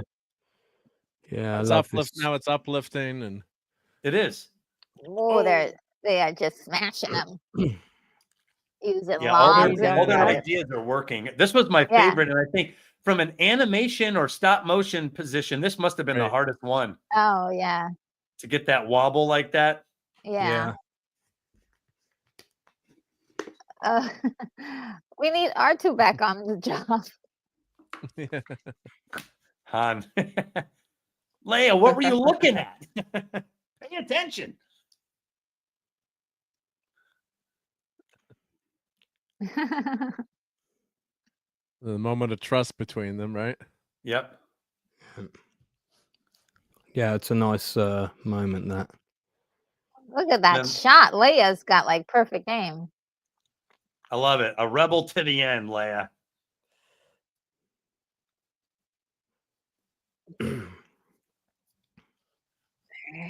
Stay back. That's where they got to use that full-size prop. Yeah. And then now we go into our official lightsaber battle. Yeah. Oh, I love this. This is so good too. Yeah. I actually think this is the best saber battle in all three films. Yeah. Yes, I would agree. My favorite is the end of Empire Strikes Back, more for what it symbolized than the action. But action-wise, this one's pretty damn good.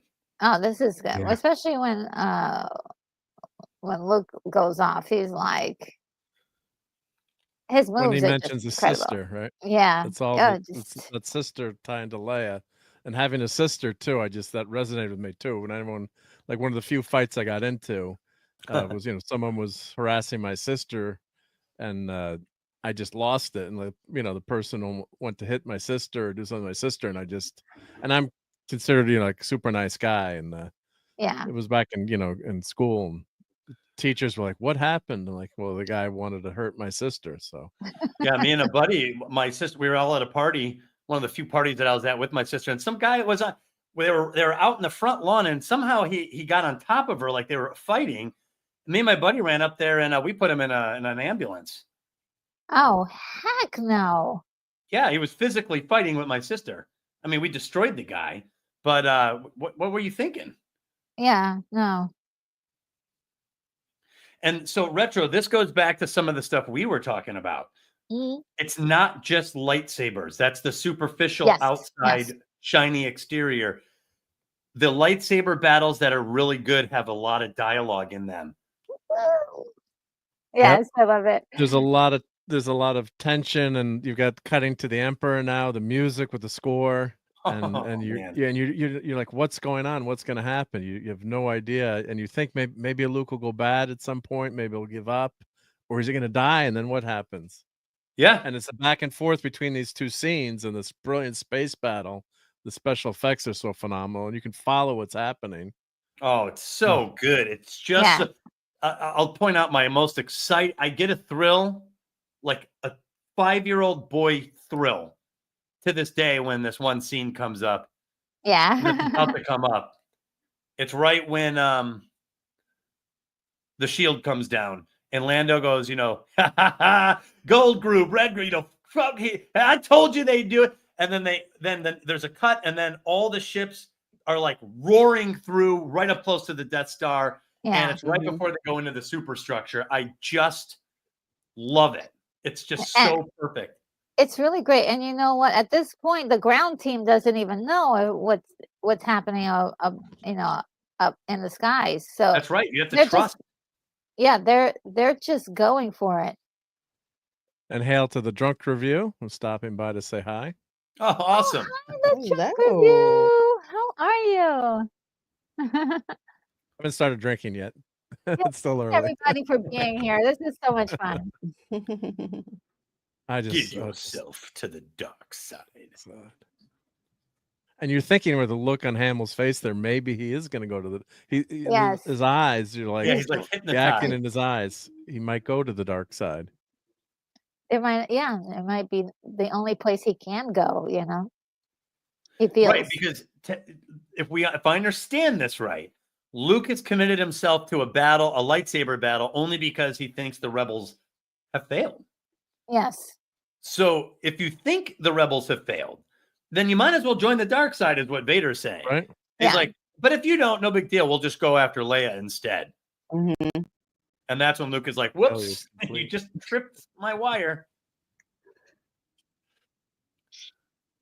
You gotta have your lightsaber on when you're watching the scene, right? Yeah. This is great. Mark, yeah. I love the musical score here. It's like, Isn't this music fantastic. crazy? it's Yeah. like holy music. There's Look at this that. score- Woo, look at Luke go. The only there. music I think that is better than this is the battle between Obi-Wan and Anakin on Mustafar. That's Oh, yeah, that's a another good great one. Yeah. But I mean, even the shots, like Lucas chose, or probably Richard chose, to film it from behind the stairwell, like you're far away looking in on the fight. And then there's Luke with the coup de grace. Luke looks pretty psycho there. Oh, man. yeah. Yeah. Yeah, Yeah. a lot of stuff there. He's actually dribbling, if you look. I love the way he's like, he realizes. Remember the cave, allegory The of the cave. cave. Yep. Yeah. Yeah. Fulfill your destiny.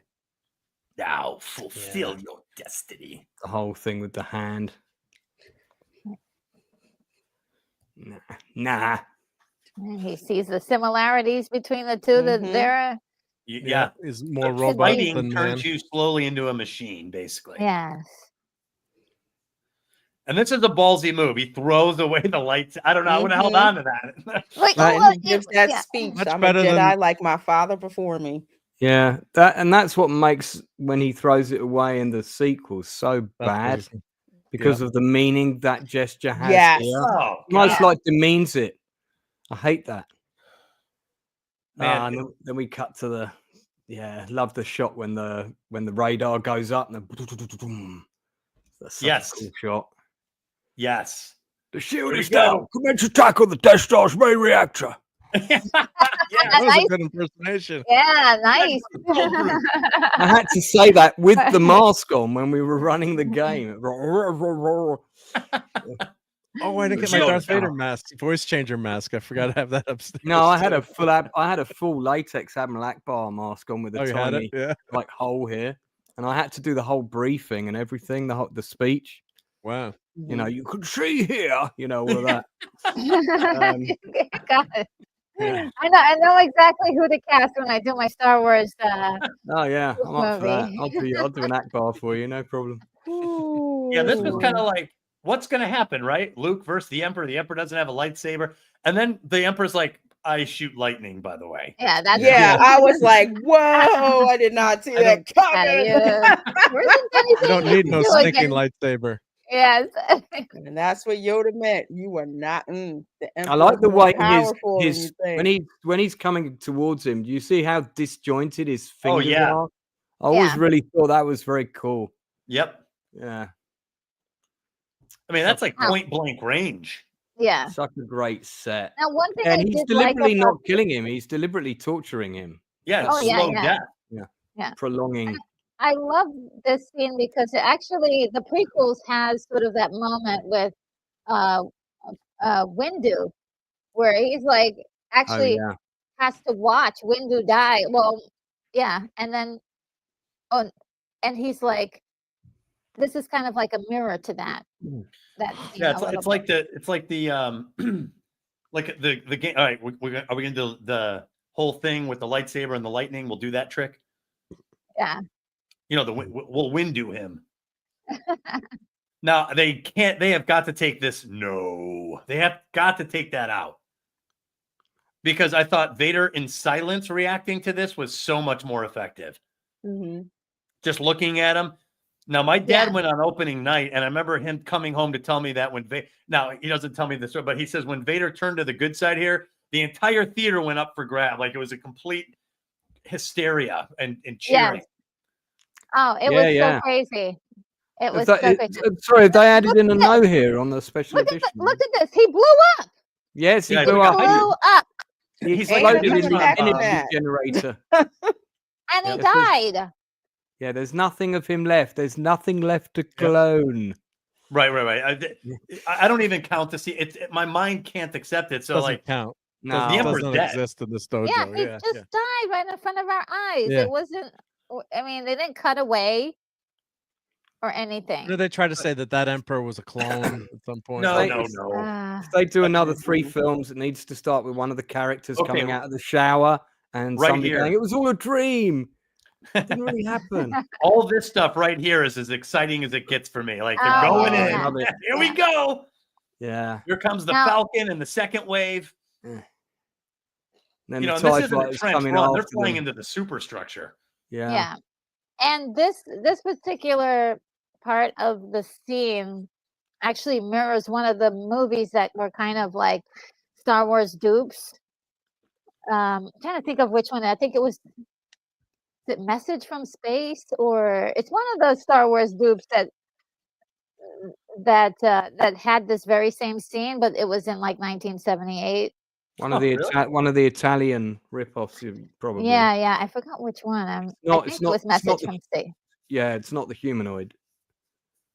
'Cause I There's a Turkish film that Ah. literally uses footage from A New Hope and then just Oh, puts yes. Turkish pilots Uh, over this the is top. this is my favorite scene in the whole movie now. So great. Concentrate all firepower on that superstar destroyer. The whole too late. Ba-doom, Yep. and yeah, it's such a well edited sequence. Oh yes, it is, and you I love, you will understand every part of it too. Yep, you could follow love along everything. Akbar's reaction to it when it's going down. He almost can't believe it. You know, So- So Oh he Well, sort and of it's like such a sits good back in his payoff. chair, yeah, and then when it hits, you know, the Death Star is almost horizontal, so you know how big the Super Star Destroyer is. You know that's massive, and then you see it's Admiral going into the Akbar. Death Star, and it's almost horizontal. There's barely any curve, so it just goes to show how massive the Death Star is in comparison. Yeah, 100%. And you know, Captain Piet or Admiral Piet, he's been there since Empire Strikes Back. yes, So yeah, no, Yeah. these guys have been at it for a while. We're watching them all Yeah. go down. yeah. Yeah, geez, Dad, you put on a few pounds here.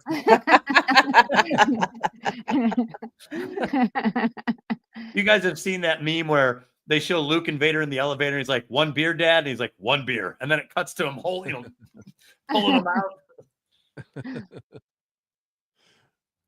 And this is just so emotionally satisfying. Yeah. It's complete. Yeah, the story is complete. Yeah. Yeah, this set was in Elstree, by the way. So they filmed in Elstree Studios. Elstree, okay. Yeah, it's near Pinewood. It's not far away. It's in the same area. Did they change it to Christensen? I can't remember. Did they No, change it's the No, actor? Sebastian no. Shaw. I don't think so. No, it's the same actor. Well, it is Same in the actor, version sorry. it is in the version I'm watching. Yeah. So Yeah, they it's changed the Sebastian Force Shaw. Ghost. Don't they change the Force Ghost at the end?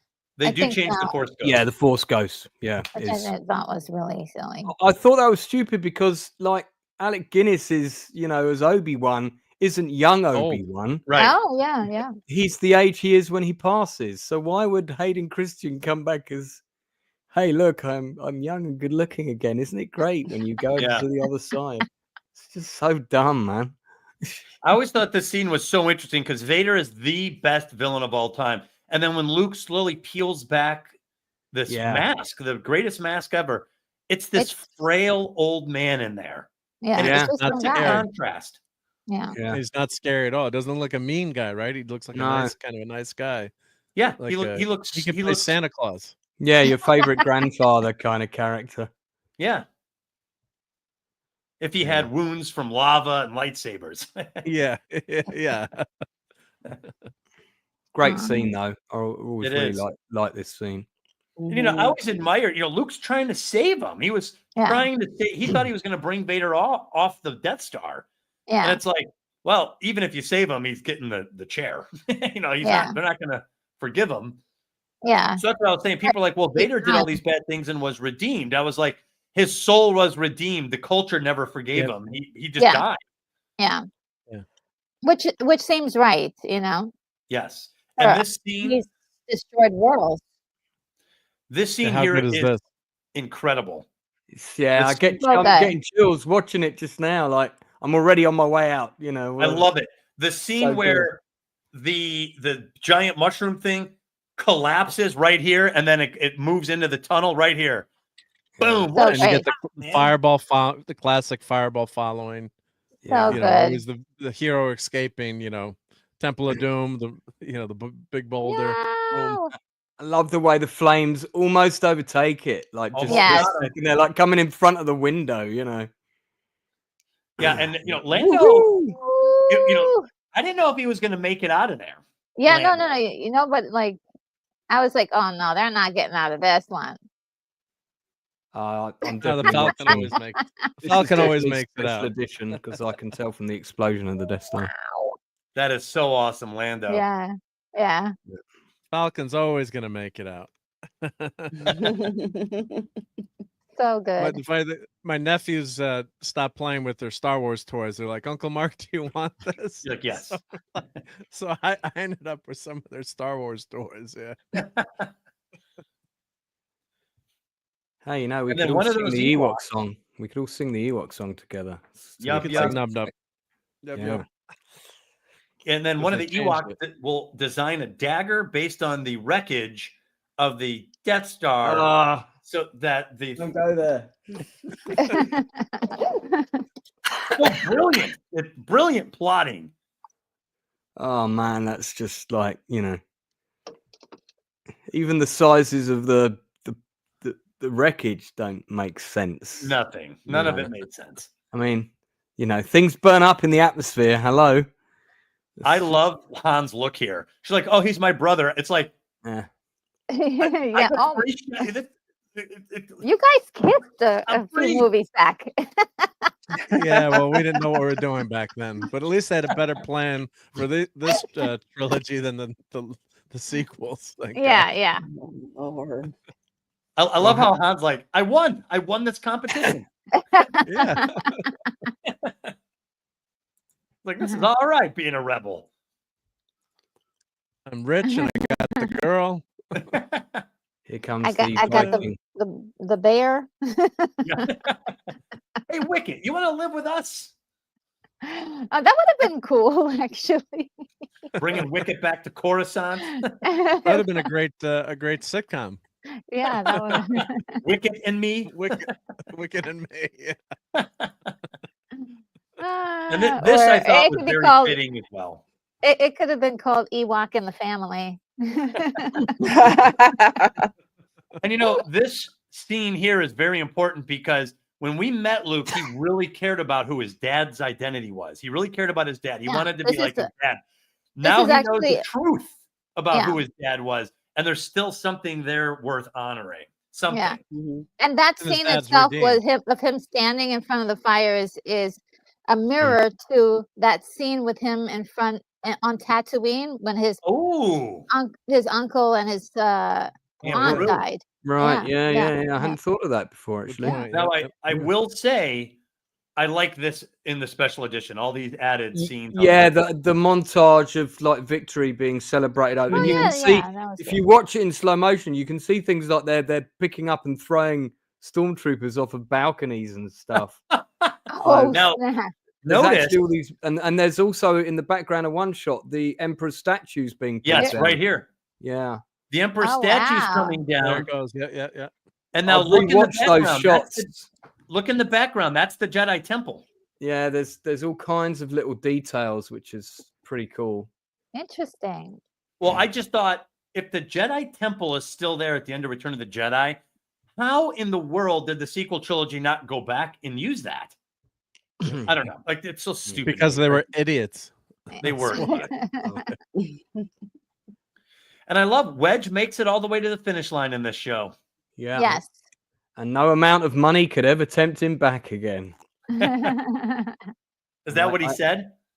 Yeah, I met him. I've got a photograph of me and him together. We met at his son. His son was in the Harry Potter play. So this is the replacement for the Yum Yum song or something? Yes. Yeah. This is Okay. it. A little bit more ethereal and reverent. Yeah, Yeah, I mean, I like it. it's all right. Yeah, it works. It's fine. But yeah, there's obviously a special place for Yub Yub. They should have I had. thought they Yub could have Yub had that and in the Yep Yub. background. They could. I thought they still could have had that in the Yeah. background. They could have mixed it. So Oh yeah. Or gotten a few seconds of it or something, then transition to this. At the yeah, end I there. think that would have been better. Just to so you're not. But hey, you know, George can't stop fiddling. So Yeah, I got young. yeah. There's Hayden.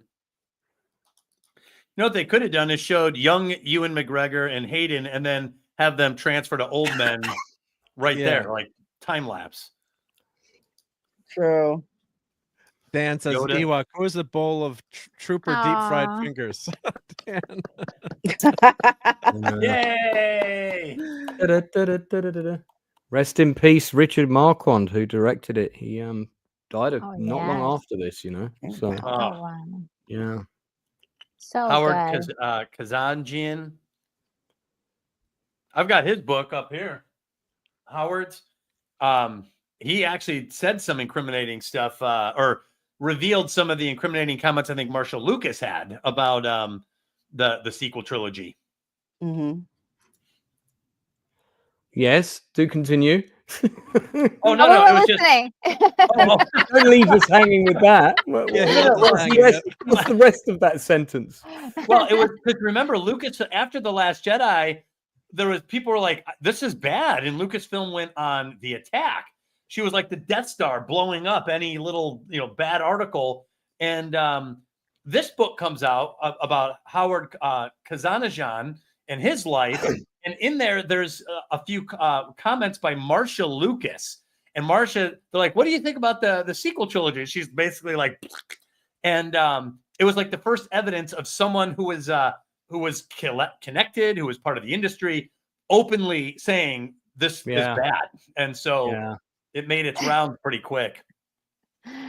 Yes. Okay, guys. Well, we have a very short amount of time left because we've got to dash over to Lorena Creole's channel to watch Fight Club. Oh, we don't want to miss that. Yeah, we do not want to miss that. Okay, that's a good one. So I thought you're not supposed to tell anyone about that. Oh, sorry. You just broke the first rule, Retro. Man, I'm out of the club. Okay. Retro, you want to see these real quick? I'll put the picture up. Okay, give me one moment because I have a little bit of business to do. I just need to get the link for Lorena's watch party so we can get it going. I've never seen that movie since I saw it at the cinema, Fight Club. I've only seen it once. Oh, it's a great film. I need to watch it again because I was very young when I saw it before. I mean, it's crazy. I don't agree with any of its like moralizing, but it does not matter. It's so well done. Here we go.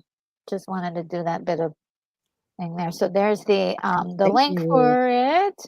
We're gonna head over there soon. And so where's okay, I'm sorry. We have this that you wanted to show. What is this? Yeah, so this was the fleet under construction in my kitchen. This would have been in I think it was around 1989. And I pulled them all out of a box recently. So this photo's more recent. Those Star Destroyers would sit on those rods, those stands. Okay. If you look in between, you can see there's the Millennium Falcon. Yeah. Obviously not to scale, but that's what we used on the board so it would stand out. Oh, and then you can see that there's a couple of smaller rebel ships there as well. Just towards the back here, you've got a couple there. You've got one here in front of the Buck Rogers board game. And then I also had the rebel vessel with the really wide rings, which was 3 feet long, but isn't in this shot. And then I've got one photo of the actual 6-foot Super Star Destroyer. Sorry about the size and the quality, but you can see it. It's the right hand image. That's us crap. This image on the right here, this is from my book Silver Screen Journeys, because there's a massive section on Return of the Jedi, and that's us kneeling in front of the 6-foot Super Star Destroyer when we've just completed building it. Wow. We just been painting it with an airbrush, so that is 6 foot long. Oh, wow. Got Absolutely Star Destroyer massive. envy. Whoa. 6 foot long. Oh my Crazy. Yeah. God. Huge. It was Where to, does it that was end to up? scale with the other ones, so we could have the other ones alongside it, looking really small, and we You had a hang it model of from the the Death ceiling, Star or- as well, but that was like way further away. So it was actually a world globe, and we kind of took it apart and repainted it. And yeah, but that model unfortunately got destroyed a long time ago. I had the medical frigate as well. What I, happened ga- to it? I gave Nice. it to Forbidden Planet to put it in their window, and one of the staff stole it. Oh, Oh, great. Oh, jeez. wow. Yeah, so that was that gone.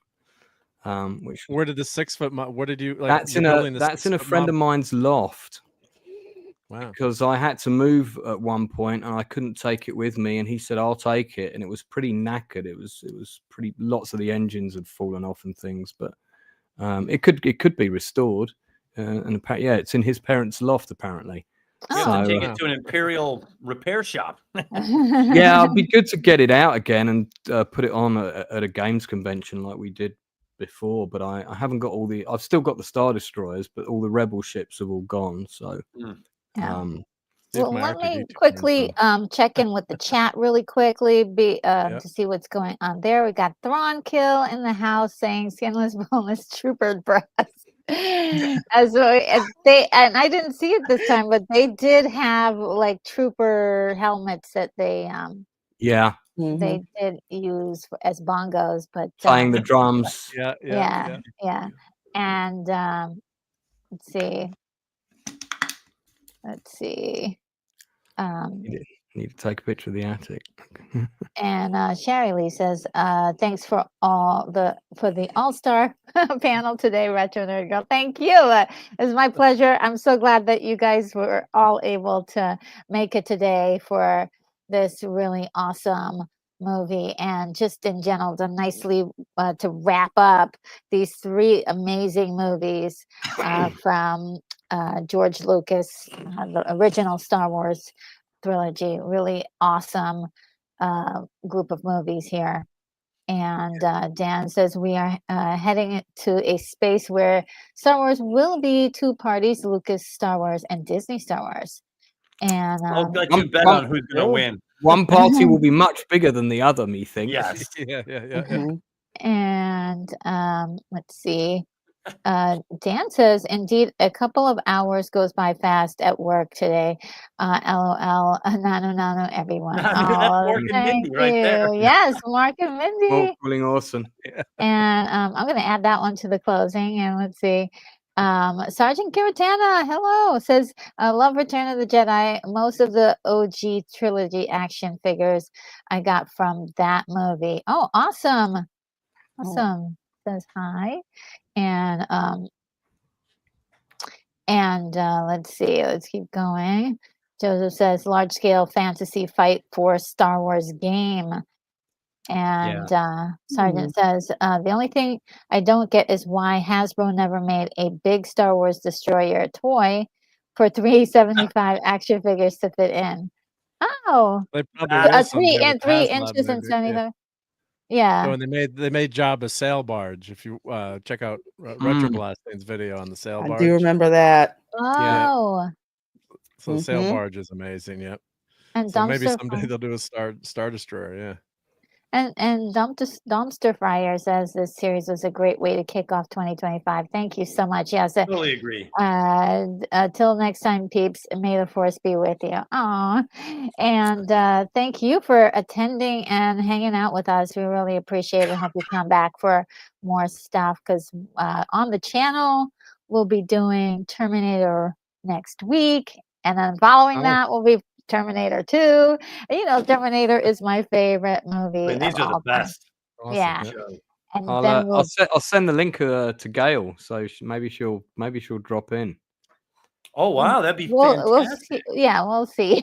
I don't mean the link. I don't mean to come on. I mean to watch. Yes, okay. I mean watch the too. I'd show. be Oh, like, I oh, think- Aya I was meant here. for her I'm to not- No. I meant for her to watch the show. She probably will. She probably could. will. She could if she wanted to. Yeah. I wouldn't. Oh my goodness. Yeah. Poor Retro. Her heart rate I was just like, shot up. Watched our Disappear.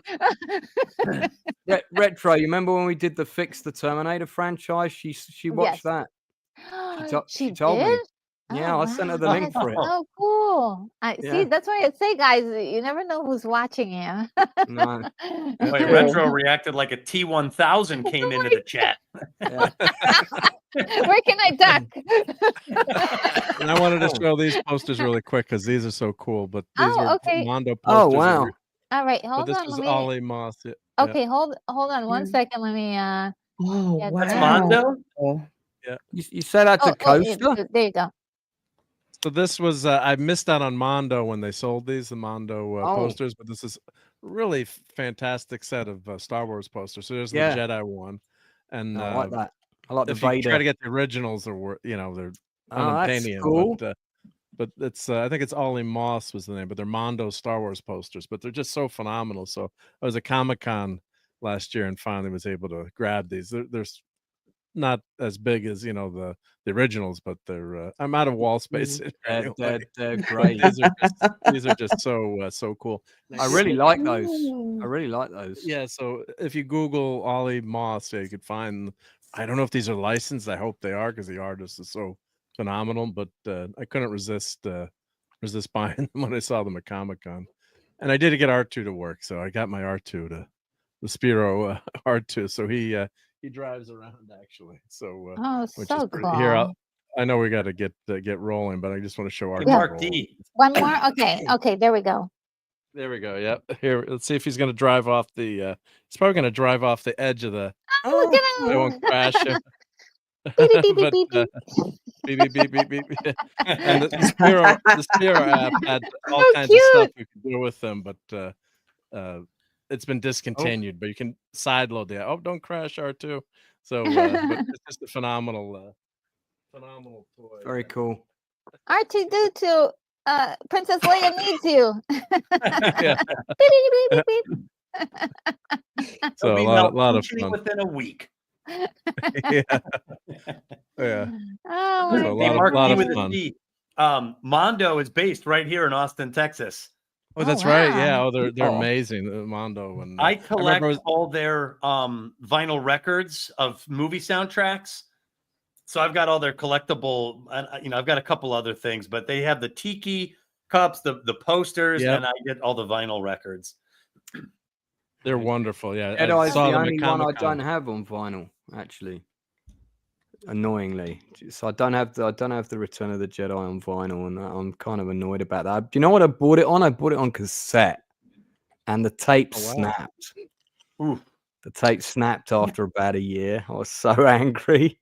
Oh man. Oh. I was like, why didn't I buy it on vinyl? Because I wanted to put it in my Walkman, when I was biking around. So Mm. yeah. Well, Ah. Moonbeam says in 1997. So I'm not sure what that means. So Return of the Jedi will be public domain in 2093. Is that right? Sweet. I'll be 117. Yeah, it means it will be beyond copyright, so anyone can play it anywhere, anytime. And, Well, that and you can make a sequel to it if you wanted. Yeah. oh, cool. Yeah. If And Disney doesn't change Joseph copyright McKay- law again. Yeah. And Joseph Gay is heading out. So great to have you with us tonight. It's so good to see you, and have a good weekend. The rest of it. Hope that you can join us later on if you can. Let's see, and let's keep going. Oh, and Dan is like, R2, pour me a drink. That's what he did at Jabba's palace, right? That's true. Yep. Sure did. Yes. And Mark Yeah. D put a link for Mondo Shop in the chat just so Oh. everybody had that. And I'm just to big fan. remind you to definitely subscribe to everyone on the panel. And I will start off with Mark. Do you have anything happening for yourself that you want to let to plug on the channel?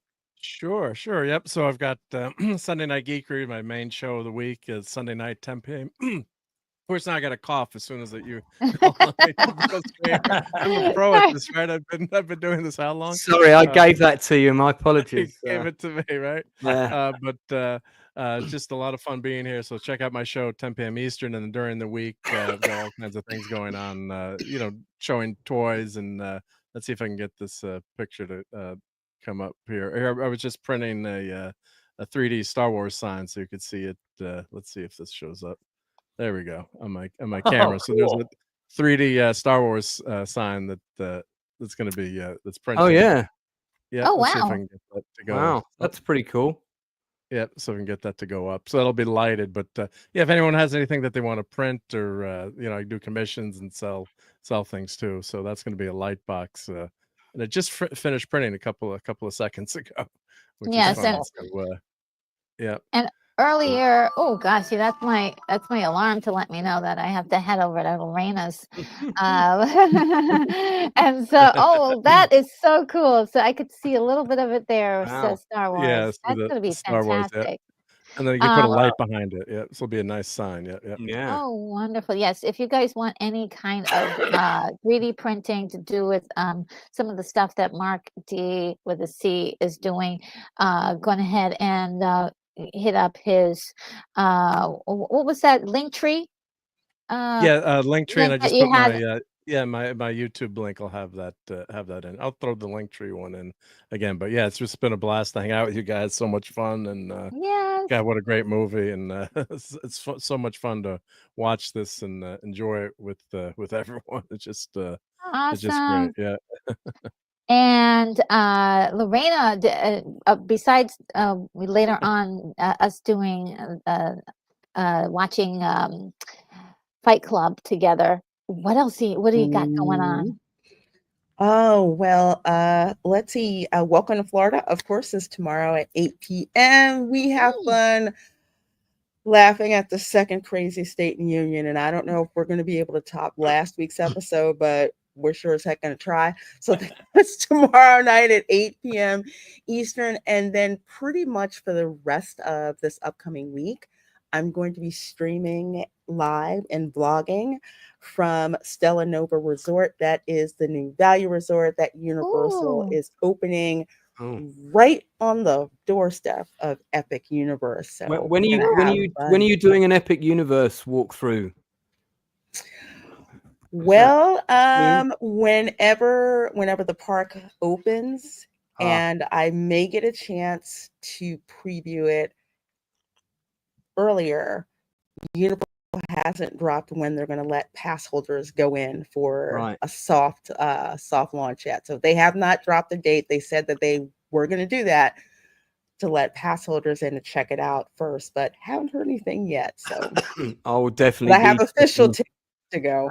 Yeah, I'll be on that stream when you're doing that, living through you vicariously to see the theme park. That'll be great to see. Yep, because we can't get down to Florida. Hang out with me. Yes, that's what I typically do, because I don't think I'll be able to hitch a ride down there anytime soon. So I'm like, let's go to Lorena Creel's channel and check out what's going on. And it's always a lot of fun. And Lance, what do you got going on? Well, I've got my book out. As you know, there are 2 Retro Nerd Girl Easter eggs hidden in this book, by the way. Yeah, this is really, it's 101 times I went to the cinema, where I went, who I went with, and kind of how the film stole time from my life. And I don't mean that in a bad way, but like Star Wars, for example, led to me building all kinds of spaceships and, building things out of Lego and whatnot. So it's really about how films have influenced my life and my career, but individual movies. And so it's like a journal of my life over 50 years at the cinema, basically. So, yeah, there you go. I've got that. And then tomorrow, we've got our Sunday stream, 8 p.m. UK time, to do the latest 2 episodes of The Shield, which is my favorite cop show of all time. Okay. We're doing a breakdown of that, and we're on season 2, episodes 3 and 4. And then I'm jumping on with Alex Tabrizi in half an hour to look at this UFO crash retrieval footage, which apparently is being broadcast for the first time today. Official channels. So if you don't follow it, I'm following all that stuff very closely because it's all coming out now. So yes. No. And Thank Doug, you for having me on. let's Sorry, thank you for having me on. that's my pleasure. And yeah, to have you guys on, it's just been a whole lot of fun. I've never really hosted this many people, so I'm like, oh, okay, I'm learning something today. Now, Doug, I hope what's we've going been on well with you? behaved. Oh, you guys are fantastic. Well, I'll keep it real short because I know Retro's got to go. I know Lorena's got to go, but I have a book out called The Heroine's Labyrinth.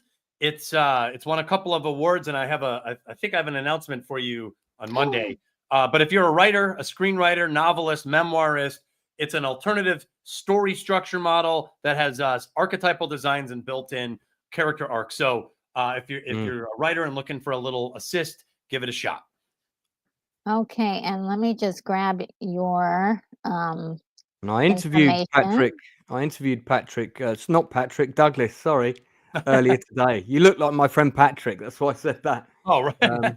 Yeah, I interviewed Douglas earlier tonight on my channel about his books, so you can hear I had a him talk blast. about it in more detail.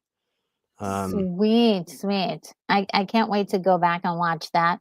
And also want to say thank you to Mark for putting up Lance's link for me. That really helps me out a lot. And Sean Franklin just slipped in through the door. Yeah, we're finishing up Franklin. But thanks for stopping by and hanging out with us for a moment or two.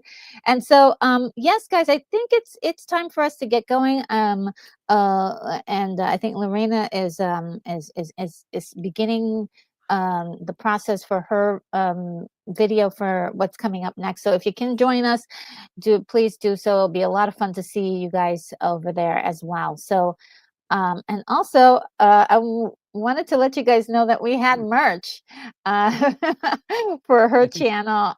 It's this Saturday night watch party chicks. And and let's see if I can get the link for you guys. 'Cause sometimes I can do that. Maybe. I've still got your T-shirt. Oh, thank you. Retro. I'm actually gonna retro film lover. I think it said, doesn't it? Awesome. Yeah, I'm gonna create some new merch soon, and it'll be a lot of fun. And Sean says, "Have you seen the S7 pop group from UK? Don't know them." S Club 7. S Club 7. S Club 7? Yeah, never heard of them. Yeah, they were big in their day, but no longer. Oh, really? Oh, okay. Yeah. I have to look them up then. Like a poppy kind of, put together, manufactured teenage band, basically. Yeah, so cool. And they had S Club 7 Juniors as well, which was like a kids band, did all the same songs and routines.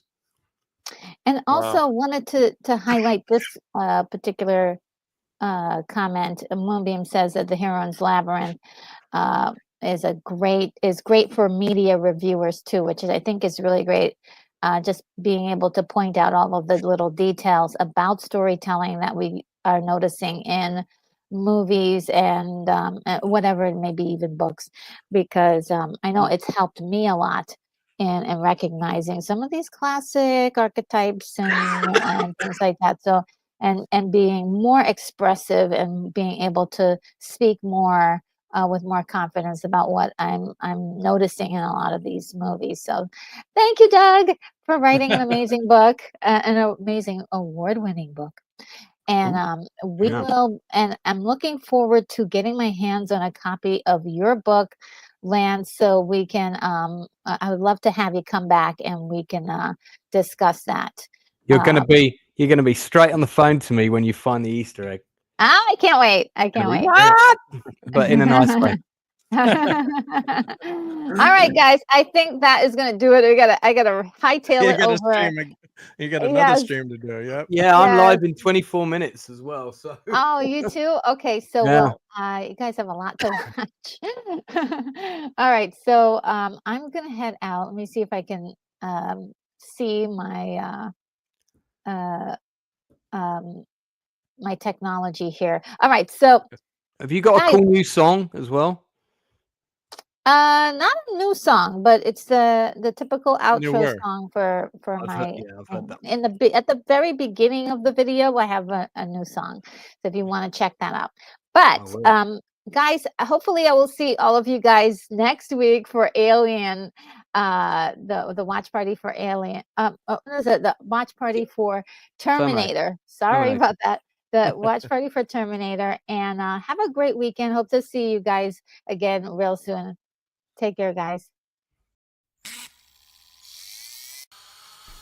Retro Nerd Girl, you are clear for takeoff. In the neon light she stands, retro girl with nerd comments. Memory lane she takes your hand to the past where good times land. Pixels glow and screens do hum. Hear the beat of retro drum. Geeks unite, oh here we come. Nerdy world where we're from. Retro logo leads the way. In the night to yesterday. All the nerds come out to play. She's the light, won't go away. Film and movies on rewind. Good old days in nerdy mind. Retro nerd girl you will find, guiding us all intertwined. Joystick games and cosmic fights. Wondrous days and sleepless nights. With her everything feels right. Retro glow in neon lights.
Guiding us all intertwined.